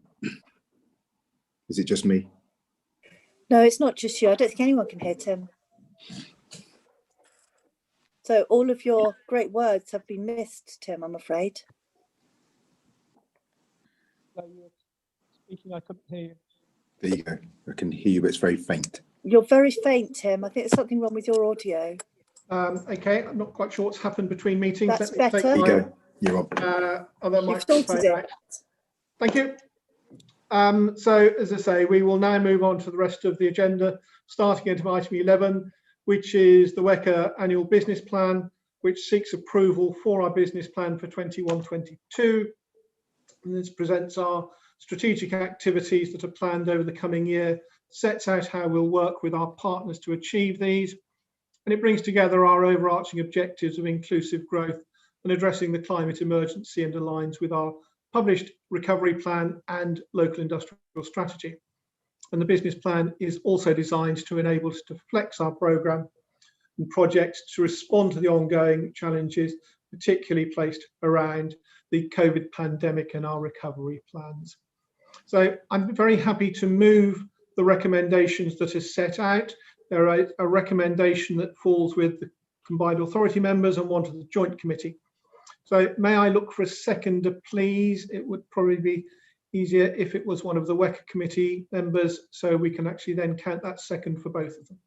Toby, thank you. I know. Thank you. So if I may then, Shazia, Toby is seconding both recommendations. We'd like to open this up to members now, if we may. Perhaps if we can go around almost in the order I can see people, or was when I was writing you down, which would have been Toby, Dina, Marvin and Don. Toby. Thank you, Tim. Just a few brief words just to welcome the report. I think it's important to acknowledge the importance of the business plan for the combined authority as we nationally, regionally and locally and collectively need to rebuild our economy and to adapt as we steadily recover from the events of the past year. And I think meetings like this, with the breadth of work and funding opportunities that are on later agenda items, again demonstrates the value of local authorities working together and having a strong devolved remit. Thank you. Thank you very much, Toby. Dina, was there anything you'd like to mention or comment on? No, I think just reflecting on your earlier comments, really, you know, it is clearly very difficult to plan during a pandemic for what life might be like after the pandemic. You know, we strongly suspect, for example, that working patterns may change, but, you know, maybe they will, you know, move back to what was the normal in the past, but then again, they may not. So there's quite a lot of uncertainty. So I think this is good to see that reflected in the business plan, and I think it will be good to continue to examine this as we move on into the future. Dina, that's kind of you. Thank you. Marvin, any comments you'd like to make? Just to thank everyone for working on this. As a friend of mine says, make a plan, any plan, just make a bloody plan. You know, it's important that we set things out, recognizing that the world is changing around us, and by very nature what we do changes the world around us as well. So we have to have that inbuilt flexibility, that ability to come together, review what we do and how we do it and how we relate. But yeah, no, appreciate the work done on this. Well, Marvin, that's kind of you, and your comment about your friend is noted. A lot of us are smiling there. Don, any thoughts you'd like to share on this with us? Well, again, echo colleagues' comments. I guess my overarching demand is that we just get on with some of this.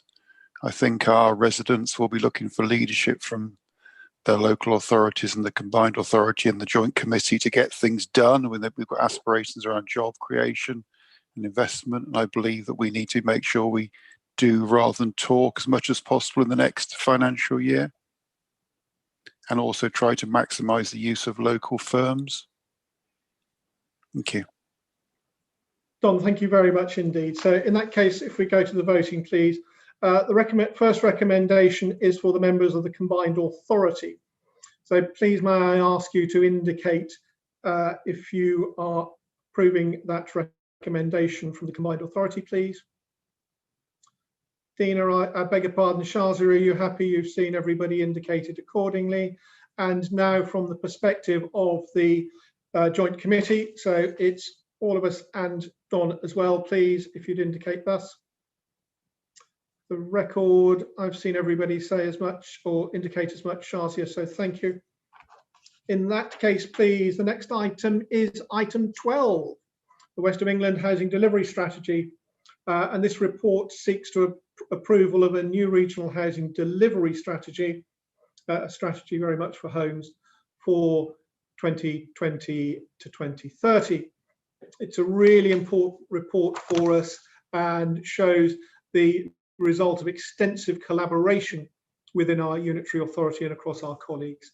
And it very much identifies our shared ambition, but as we've said, highlighted on numerous occasions today and regularly do, around the importance of different tenures, particularly around those elements of affordable homes to support the priority locations where market failure either prevents housing coming forward quickly enough or at all for that matter. So it's vital that we're able to, as a region, intervene at strategic levels to maximise the impact of aligning our focus and resources. So a really important piece of work for us here, and the strategy is based on an initial funding package to 2023 of approximately 40 million from the investment fund for those enabling works, which we're already seeing being allocated, and a bid of £500,000 from our One Public Estate funding. So very happy to move the recommendation. Please may I look for a seconder.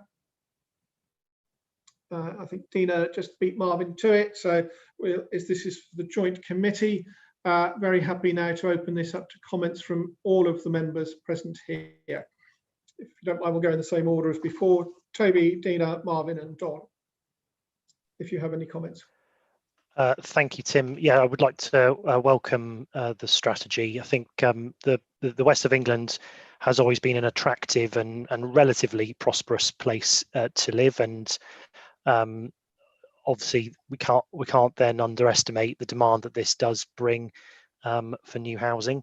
So I welcome the contents of the strategy. I welcome the investments that will support us in delivering housing, and I think a really good example, which is featured in a later agenda item, I think, is that housing and regeneration enabling funding mentioned in this report, but as I said, also the subject of a later item as well. And I think that, certainly for us in South Gloucestershire, gives us that ability to invest in capacity to proactively develop housing and land acquisition propositions, to bring forward strategic schemes to the table, and to meet the aims and aspirations that we have, to be able to raise the bar and raise the standards of new developments, so it truly serves the needs of our communities. So I'd just like to welcome the report. Thank you. Toby, thank you very much. If I may, Dina, was there anything you'd like to add? Well, slightly echoing the points that Toby made. So affordable housing in a variety of guises is very much our priority, and we welcome this strategy in that it will help us to deliver that priority. So I haven't got anything more to add than that, really. Dina, thank you very much. Marvin, were there any thoughts or comments you'd like to share? Yeah, thank you. And we welcome the formalising of that strategic partnership with Homes England. Actually, we need to, and I think just having got to know them over the last few years, our reputation with them for being places that are really focused on delivery and prepared to, I wouldn't say take unquote, but prepared to look at new models of delivering, such as with MMC housing as well, has really been welcomed. And helped with our attractiveness to developers in with investment as well. And also it will obviously help us come through on the, tackle that viability gap on the section 106 sites as well. Echoing Toby's points, we are attractive as a city region, and I think the number of people decanting from London and moving to Bristol, I won't have the numbers for surrounding areas, but I imagine that is going to spill over, right? Each day, each week is phenomenal. One of the points I've made to groups within the city is that our numbers suggest that Bristol itself will grow by about 96,000 people over the next 25 years. That's natural population growth and inward investment. We currently have a housing crisis.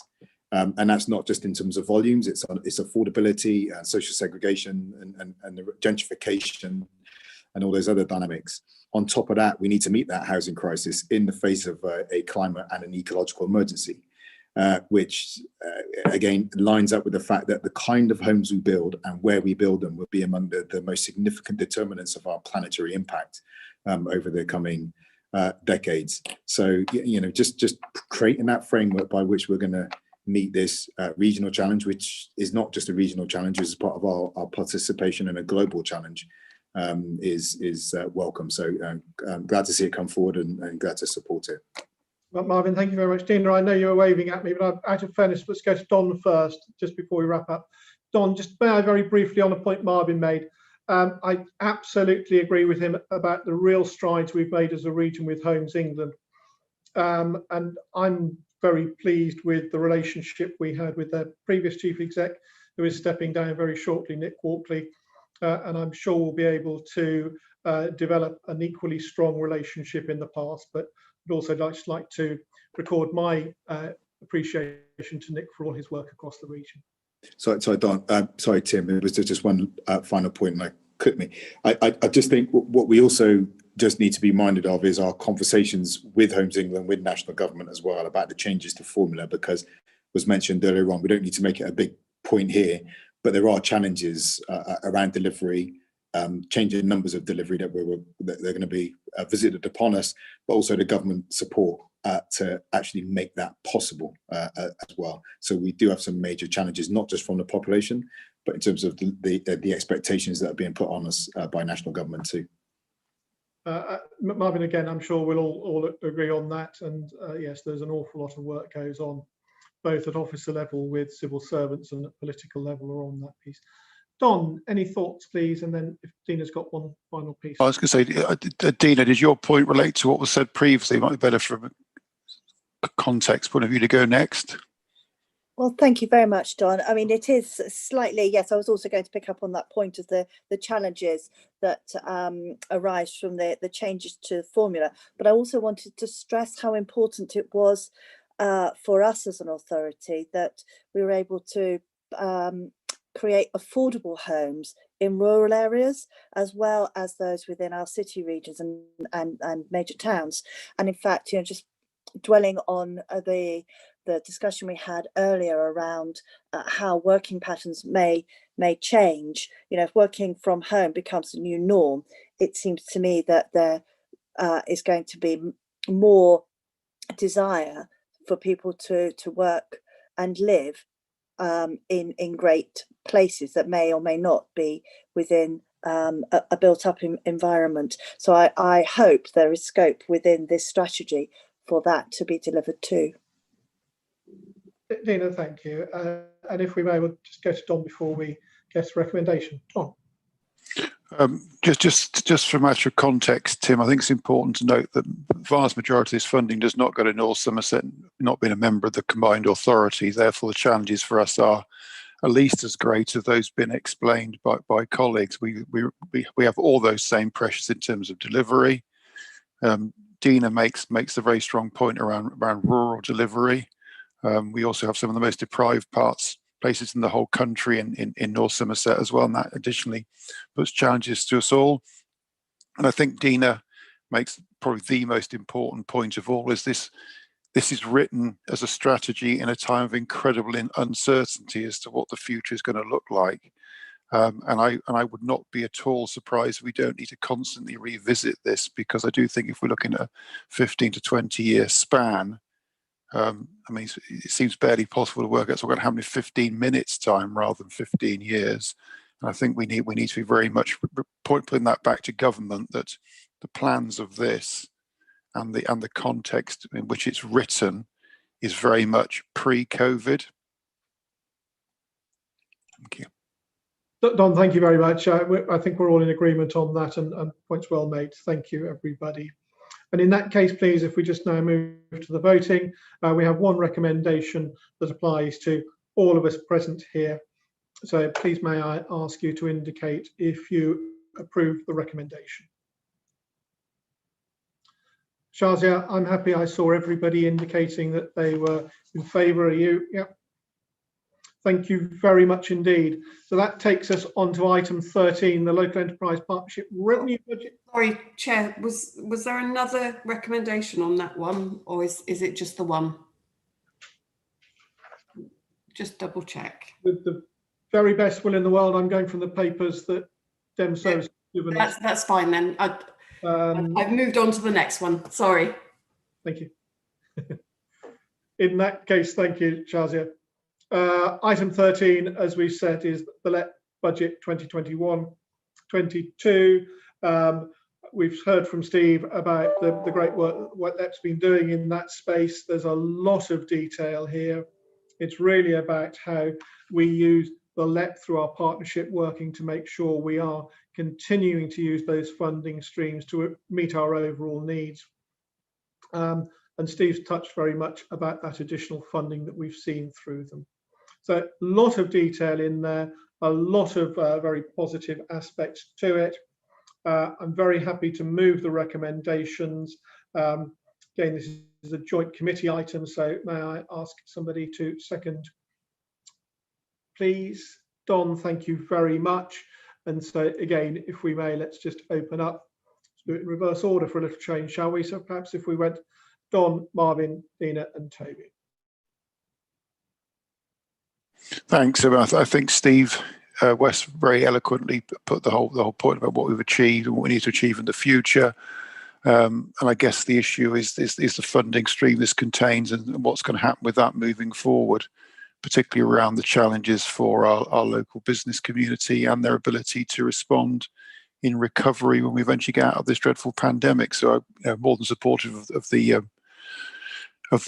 recommendations, but I guess there are too many unanswered questions in it. What does this look like moving forward? And I'm sure we'll be pressing to get answers, Tim. Thank you. Don, thank you. Appreciate thoughts and comments there. Marvin, any thoughts, my friend? Just say, yeah, we'll approve the report, but also to welcome an aspect of LEP that sometimes possibly not always appreciated, is that they're interested in good social policy. LEP are very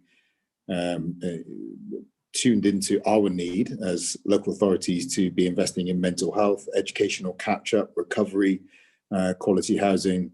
I think what the pandemic has really brought upon us, but I think we were talking about it before anyway, was that you can't neatly separate off the economy from social conditions in which it has to operate. And we need to, encourage that line of conversation within a LEP as well. Marvin, thank you very much. And again, I'd absolutely echo that and all the hard work. Those LEP members are passionate about our region in the same way that we all are. So thank you. Tina and then Toby, please. Thank you, Tim. Yeah, I think, it just goes back to the point that I made in the last paper and probably the paper before. It's about that degree of uncertainty. And I guess there will be, there's a potential for impact on revenue budgets as we prioritise activity to try and stimulate or to ensure survival in some cases of some elements of our economy. But I'm sure that we'll be able to keep this budget and all the elements of it under constant review. Dina, thank you. And Toby, any thoughts or comments from you? Thank you, Tim. No comments. Happy to support the report. Wonderful. In that case, please, can we just move to the voting? I note that the recommendation 4 we are just asked to formally note. So unless anybody has any objections, Shazia will record that we are formally noting that.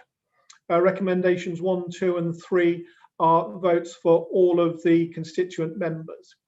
So please would you indicate, members, if you are in favour of those recommendations. Looking at, sorry, I can see Marvin now, thank you. Shazia, I'm happy. I've seen all of the members indicate they were suitably happy to approve those recommendations. In that case, please, we will move on to item 14, which is the latest local enterprise partnership One Front Door funding programme report, a matter for us to consider as the joint committee. It sets out in Appendix 1 changes to those schemes, which is really important, and thank you for all the work that officers do in terms of bringing those together and the way in which they work collectively to adapt. There are some scheme change requests in there for the local, for the Economic Development Fund and the Revolving Infrastructure Fund. And then in Appendix C, we will see the business case assessment summary table for the Western General Stores project. Again, an important piece of work that the LEP are helping fund and North Somerset are working with us to deliver. The report also includes an allocation of funding to enable work to be progressed on an outline business case for works in the vicinity of the M49 junction. I'm thinking back to Councillor Griffin's conversation with us a little earlier. So please may I look to a member to provide a second for those. I know Don has, so that covers both. They're all joint committee recommendations, so that's perfect. Thank you. Perhaps we could look to members. Let's go as we were before. If we go Don, Marvin, Tina, and Toby. Yeah, thank you for the report and thank you for the support for Western General Stores. Clearly we have issues in the High Street and Western Supermarkets, indeed we do in all high streets across all of the authority areas. So thank you for that. And I think, yes, item 2 on it is Toby. I'll leave Toby to comment on that, as clearly in his area, but anything to try and get that issue resolved and that junction better utilised would be great for the whole region. Other than that, very supportive of it. And again, this is a good way of getting money spent out into the local economy very quickly. So thanks again. Don, appreciate that. Marvin, any thoughts? Just again to support it and welcome the reallocation from A418 into Bristol Beacon. It's good for the region. Smashing. Dina. No, I've got nothing particular I want to bring to the committee's attention, so very happy just to support.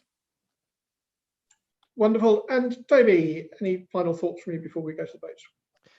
Yeah, thank you, Tim. Yeah, just wanted to welcome the report and yeah, in particular, the recommendation pertaining to the M49 junction area. That is, it is one of our designated enterprise areas, and I think picking up on Councillor Griffin's earlier public submission, I think it's deeply frustrating, particularly for people like Robert who have spearheaded the campaign for that new motorway junction for many years now, that we are tantalisingly close to fully realising the benefit of that, but still not quite there.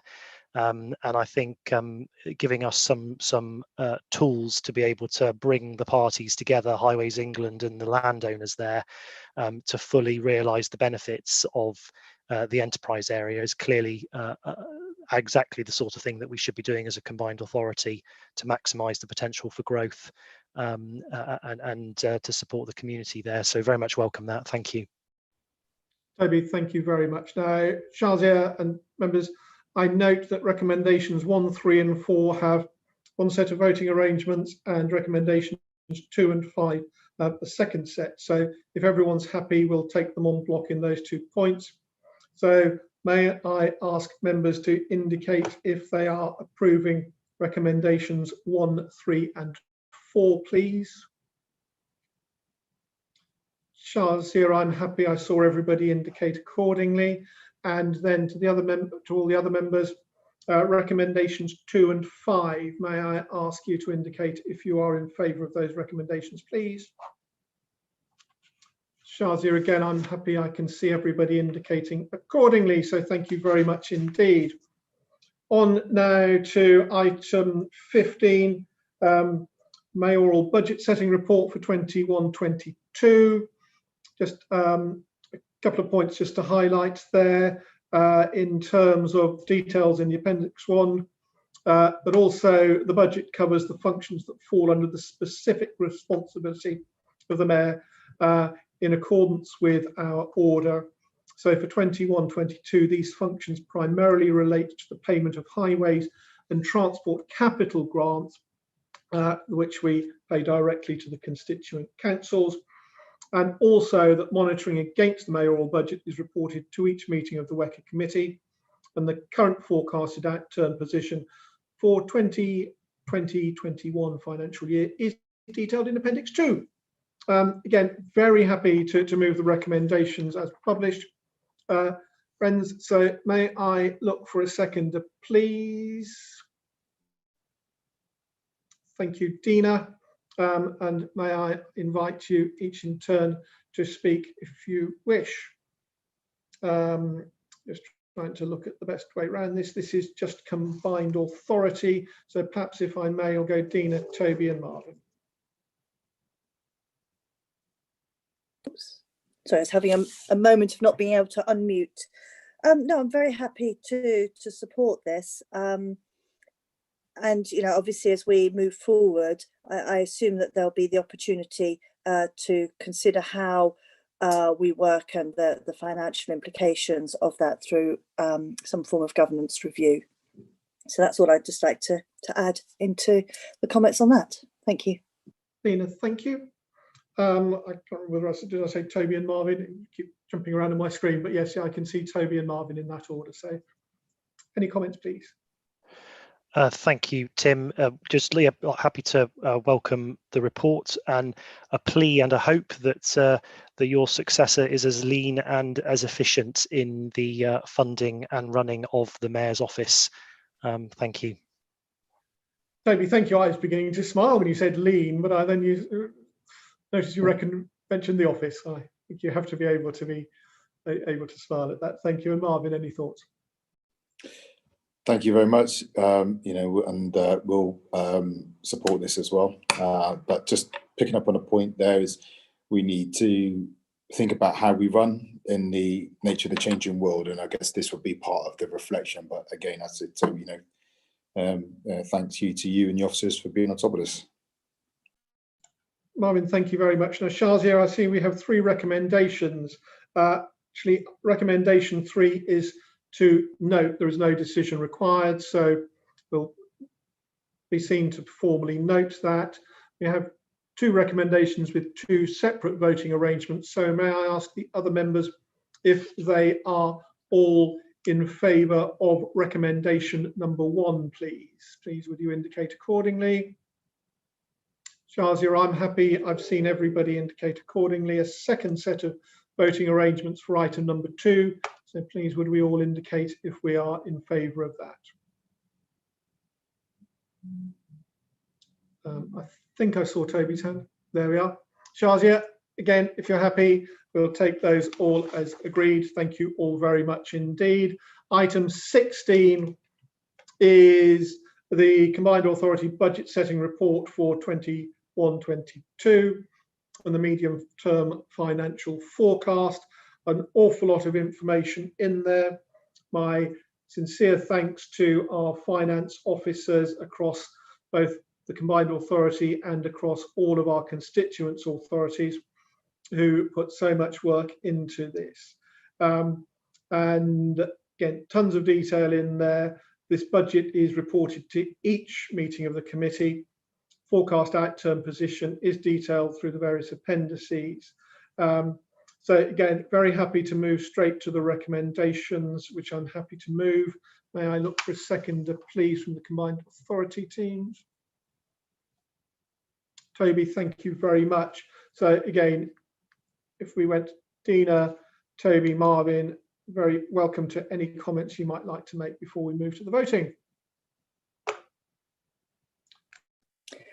So as you're aware, there is some concern about some of the contracts, particularly the Park and Ride contract, but I'm aware also that that is being examined at this moment. So I will perhaps leave it there, but I assume we'll be picking up on some of those conversations in due course. Dina, thank you, much appreciated. Toby and then Marvin. No comments from me, Tim. Marvin, any comments you'd like to make to the report? Nothing from me. Perfect. In that case, please, we'll just move to the voting. Shazia, again, going to look. I believe item 5 is to formally note. So if you're happy, we will record that we've formally noted that. I believe items 1 and 4 have one set of voting. Items 2 and 3 are separate. So if members are happy, we'll take those two on block. So please, may I ask you to indicate if you are in favour of recommendations 1 and 4. I note that everybody can vote on that. And then on items 2 and 3, please, would you indicate if you are approving those? Shazia, again, I could see everybody. I just want to make sure I can see you acknowledging that you have for the record. Perfect. Thank you very much. Moves us now on to item 17, the capital strategy report, which sets out the detailed capital budget for 21-22 and the indicative budget up to 24-25. Again, huge amount of work there around the work that we're using around our investment strategy, how we're incorporating our Transforming Cities funding, and how our overall funding programme at the moment amounts to some £350 million of additional funding that's coming into the region to deliver, as we've said before, by working together. So full detail of the management strategy is in Appendix 3, setting out the proposals and guidance that the authority will use to manage its daily cash flow activities during the financial year ahead. Members, I'm very happy to move the recommendations as set out. Please may I look for a second. Dina, thank you very much. Again, please, very keen just to invite you if you have any comments that you'd like to make. Dina, Toby or Marvin, any comments before we move to the vote? Nothing from me. No, nothing from me, Tim. Nothing from me. In that case, please, if we could just move to the vote. Shazia, in studying the report, I see that item 3 is for noting. So again, members are happy, we will record that's formally noted, and that items 1 and 2 have the same voting arrangements, which are for each of the constituency members. So please may I ask our members to indicate if they're in favour of those recommendations. I'm just looking, I can see everybody, I've seen everybody indicate. Shazia, your acknowledgement is appreciated. Thank you, everybody there. So we now move on to item 17, our latest investment fund report. Just for completeness, just like to remind members, there was a slightly updated version of the report produced, which was available on the website, been circulated, and that just confirms and contains some additional explanatory wording and context at paragraph 9 of the report that refers to the Winterbourne, Frampton, Cotterell and Coalpit Heath Westerly bypasses. As with the previous investment fund report, particularly keen to highlight the wide range of significant project approvals taking place today, which again I hope are going to be further testament about the impact of the combined authority. I'm particularly pleased to welcome the 10-year rail delivery plan and also tying in the North Fringe public infrastructure projects. Again, testament of how we're able to plan forward. We're delivering on our Metro West plans and ambitions, but we're planning ahead in terms of how we're able to work as a combined authority. Personally, also very keen, very pleased to see the Bottle Yard Studio piece coming forward. And Toby, I know, has commented earlier about both his and my involvement and the MP for Kingswood, Chris Skidmore, around the Kingswood future High Street plans, and so much more to really bring forward in there. So if I may, the final point on that, and as members know, I think it's important to highlight for everybody else, the investment fund has been subject to its 5-year gateway review by government, and that is now concluding. And it's this process, and it's through this process that the combined authority has to provide the relevant evidence to successfully pass the gateway in order to unlock our next series of funding for the next 5 years. Critically important stage for us as a government. This initial process will conclude in May 2021. And from the feedback and work that everybody's doing, we strongly anticipate the release of that further funding of an additional £150 million of funding for the next 5-year project. So 5-year programs. So critically important. Happy to move all of the recommendations, noting that item 3 is for noting. Members, may I look for a seconder? And I note Toby's seconding. Thank you very much. So really keen to open it up for members' thoughts or comments, please, here. Let's do it slightly differently if we may. Let's go Marvin, Toby, Dina.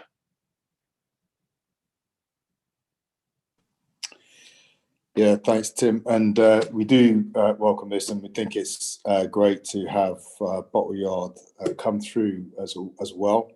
It was a huge part of our attractiveness for Channel 4, so that just goes to show the significance and the reach of it. This already is a major contributor to the regional economy, and that's going to only grow. And again, you can see the responses we've had from Creative England and the British Film Commission as well. So in a world in which studio space is short, we in the west of England are providing top quality brand new film studio space, and again it just adds to our reputation as an area for the creative sector, so hugely significant.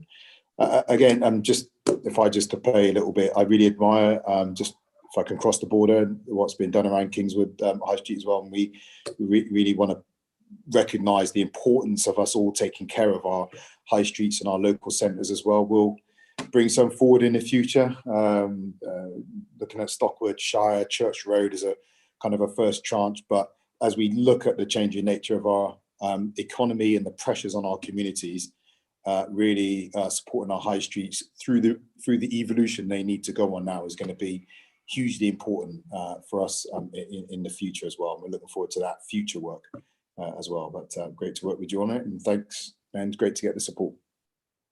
Marvin, thank you, appreciate that. Toby, any thoughts or comments, please? Not much to say on this report, Chair. Of course, I'm absolutely delighted that we are able to support Kingswood, and following the Future High Streets Fund announcement. It's both a combination and culmination of a very long and very competitive bidding process, which saw the announcement on Boxing Day that we had been successful with £12.5 million of government funding, and that was representing about 70% of our ask. This further funding from WECA allows us to respond positively to the government with assurances that we can maximise delivery of transformational schemes along Kingswood High Street.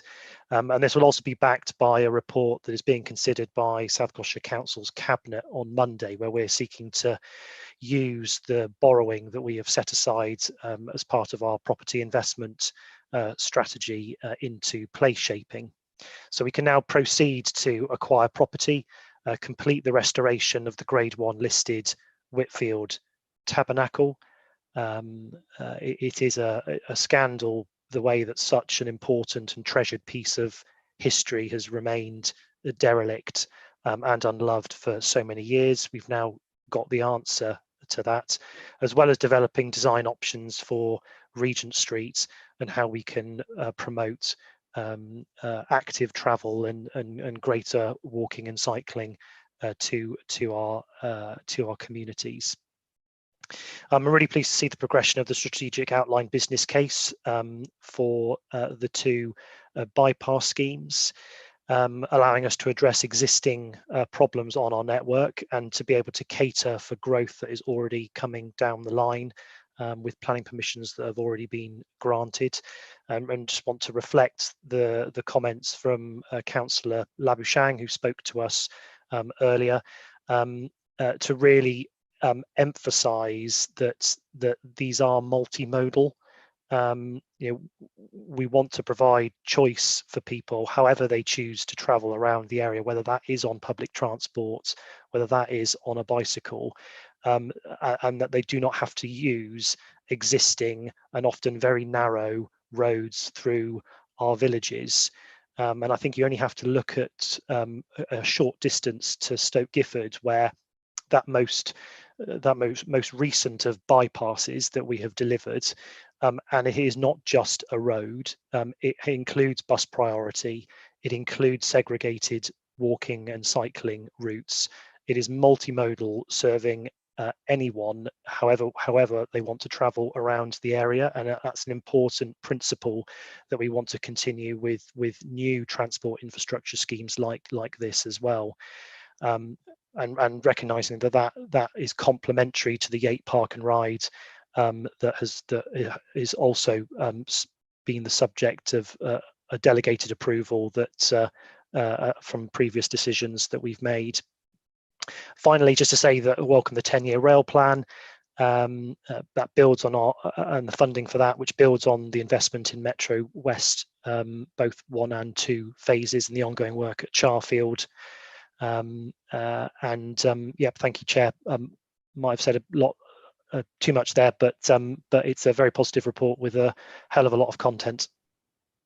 Toby, thank you. I mean, I think just the amount you've spoken, just as you say, highlights the degree of content and things we're agreeing today. Hugely important for all of us. Dina, any thoughts or comments you'd like to share before we go to the vote? No, I will be briefer, I think, than Toby, and just talk about some of the schemes that we have benefited from this fund, including Love Our High Street, which, as Toby has pointed out, and I think Marvin did too, is so important to the future recovery of all of those very key shopping areas in our various regions. So I know that Keynsham, for example, has benefited from that sort of fund, and I think it is really commendable that we've been able to find ways of putting investment into where it is needed, which I don't think was fully obvious, perhaps, from the very start. So yes, thank you. Very happy to support this paper. Dina, thank you again for your positive comments there. Shazia, just before we go to the voting, I note that recommendation 3 is for noting. So if members are happy, we will duly note that. The other recommendations all have the same voting arrangements. So if members are happy, I propose we take them all on block. And if so, may I ask you all to indicate if you are in favour of all the other recommendations as published. Dina, I beg your pardon, Shazia, thank you very much. I could see everybody indicate. Trust you are happy with that. Thank you very much indeed. In that case, we move on to item 19, the bus network recovery. Quite an important and relevant report here. And the report sets out the background to the fact that in light of the pandemic and its effect on our bus services, the government is considering devolution of the emergency funding arrangements to the Combined Authority as the first step in a transition to potential formal enhanced partnership working with our local bus operators. I'd just like to make a point here, if I may, from my perspective in the work I've done with the M9. This is something we've all come together collectively as the Metro Mayors to lobby very hard with the relevant Transport Minister here, along with the transport authorities from other cities around the country. I think it just shows the power not just of us working collectively and together here as councils, but also how we're able to have a huge influence on how things like that can be lobbied into government. So for me, it's a really important piece of work. Whilst the full details of the proposals are awaited, the report sets out the process for the award of our new local bus service contracts to replace those that are expiring in 2021, and proposes that the authority be delegated to the combined authority chief execs in consultation with the other chief executives of our constituent councils to make a decision on accepting devolved emergency funding to support local bus services and associated powers should a suitable offer be made by government. Again, very happy to move the recommendations. If I could look for a second, please. Seeing the race to one of you to put your hands up. Toby, thank you very much indeed. So keen just to get people's comments, if I may. Perhaps if we go Dina, Toby, Marvin, just to juggle up the order and keep you on your toes. Dina. Thank you. And I think that the devil's going to be in the detail here. You know, yes, I think we'd all welcome the opportunity for greater control, but I think there is a real concern that I think needs to be noted, that with the bus services as they, you know, have become during the pandemic, you know, I would be quite concerned if we ended up with a service that has no support, no sort of attached money to it, because, you know, we obviously do need to have that additional resource, and we need to make sure that if we do get these services back, that we are able to assess need, because I'm very conscious that particularly in rural areas, the need for rural bus services is often pitted against the just basic economics of providing services elsewhere, you know, in the towns and cities. So we've just got to be mindful of that. But as I said, you know, we won't know that until we know more of the detail. Dana, thank you very much. Very keen then for any comments from Toby and then Marvin. Tim, thank you. Yeah, welcome the reports. I think we recognise that public transport is going to have a role to play post-COVID, and it's important that we're proactive as a combined authority in working with the bus companies and understanding the future trends, threats and opportunities. I think we all recognise that this is one to watch and to reassess closely over the next 12 months and beyond. Thank you, Marvin. And then given the relationship with North Somerset in terms of buses, very keen if Don wanted to comment. Marvin.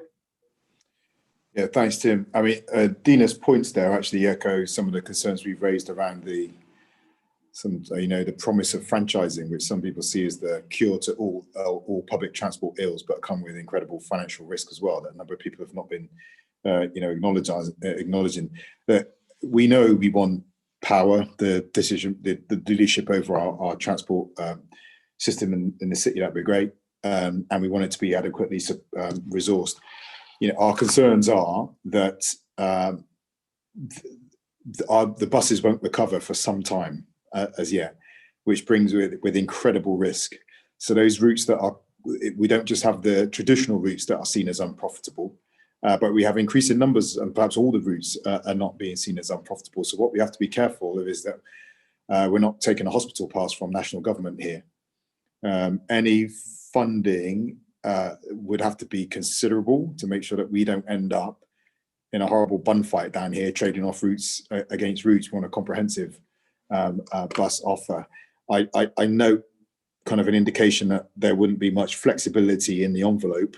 That would leave me thinking either the envelope has to be huge to make up for that level of risk, or it would actually need to be flexible so that if the worst came down the track, we had a guarantee of future conversations to make sure that we didn't end up taking with the consequences of that hospital pass.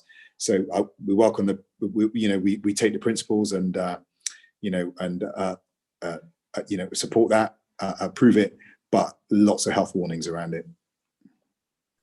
Marvin, thank you. And again, I think everyone's raised those same points about your point about health warnings, which I and all the other mayors regularly raise with the ministers in that space. So absolutely agree with you on that score. Don, as we say, we know our buses don't stop at the boundaries.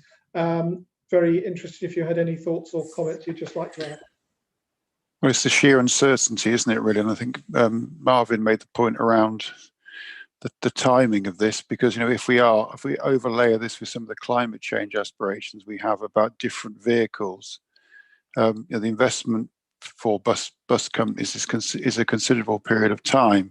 And if this is just a quick fix for a few months, then they won't be prepared to make those investments which affect, for example, the air quality within towns and cities, because they won't be able to afford to buy the new equipment that's going to be able to do that. So I do think this needs to be over a much longer period.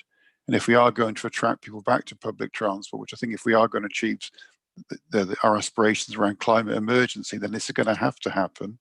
Then it certainly just can't be an assumption that a few months of extra funding will resolve the problem.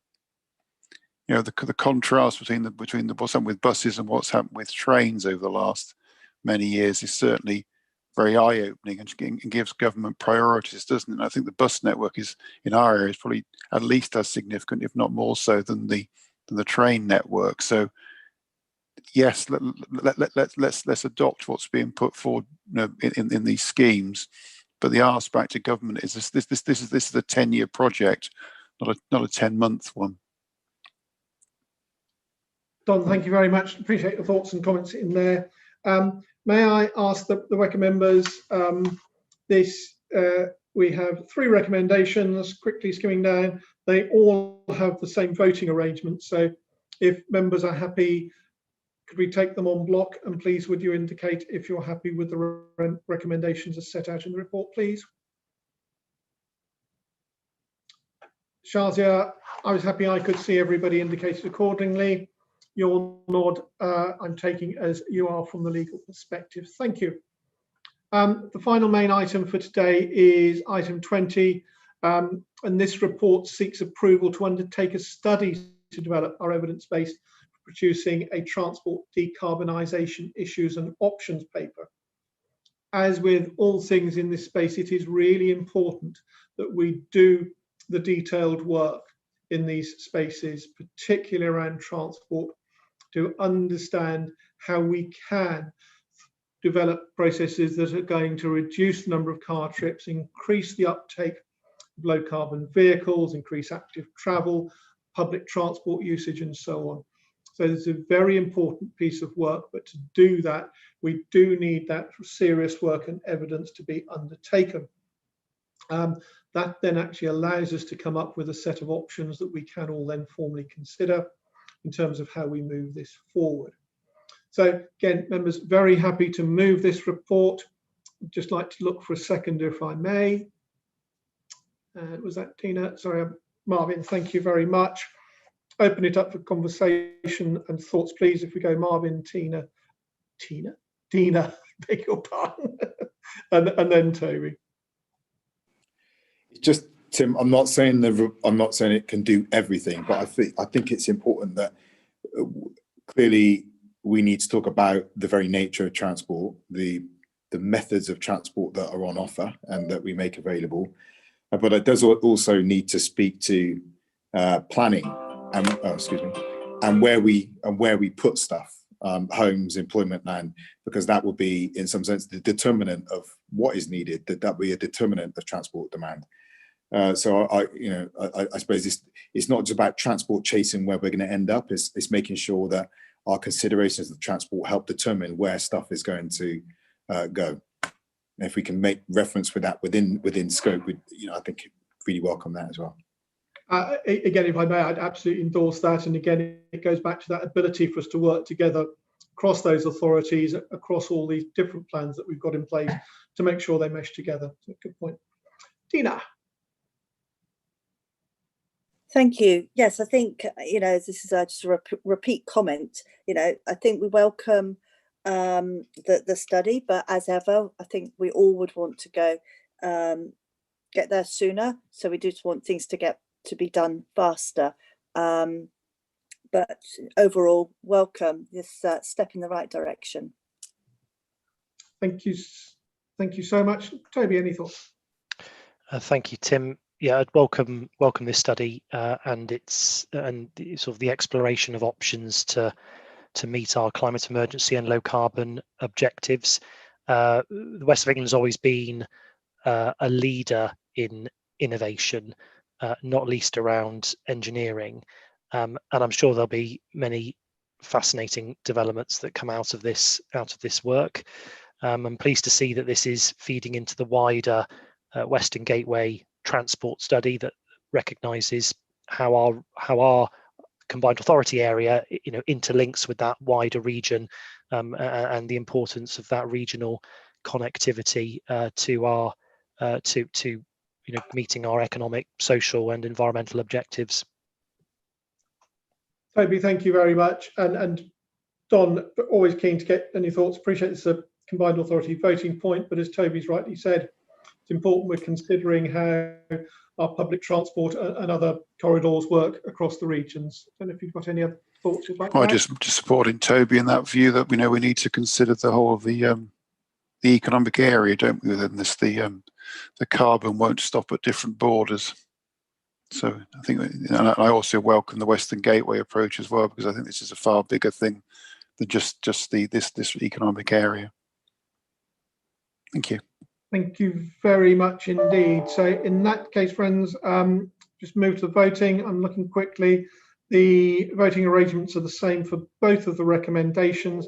So if members and Shazi are happy, I'm going to propose we take them together. I ask the combined authority members to indicate if they are in favour of the recommendations, please. Shazi, again, I'm happy I could see everybody indicate. I'm looking to your nod from the formal perspective. Thank you so much. If my notes are right, that brings us to item 21, which is the formal point that we make just at the end of the meeting, that the details of the decisions taken at this meeting and the draft minutes will be published on the combined authority website as soon as possible. So that being the last formal item of the agenda, may I just thank you all again for your work today in moving forward so many more positive investments for the region. And on that happy note, please be assured, yes, I will continue to work for the region as long as I'm in post, and will continue to support you in any way I can as a very interested resident in the future. But thank you all. It's been an absolute pleasure. If we meet again in these circumstances, I'll look forward to it. If we don't, thank you all. It's been an absolute delight and pleasure with you. I'm pleased how much we've achieved and look forward to keeping in touch. On that note, we'll close the meeting now at 13:04. Thank you so much.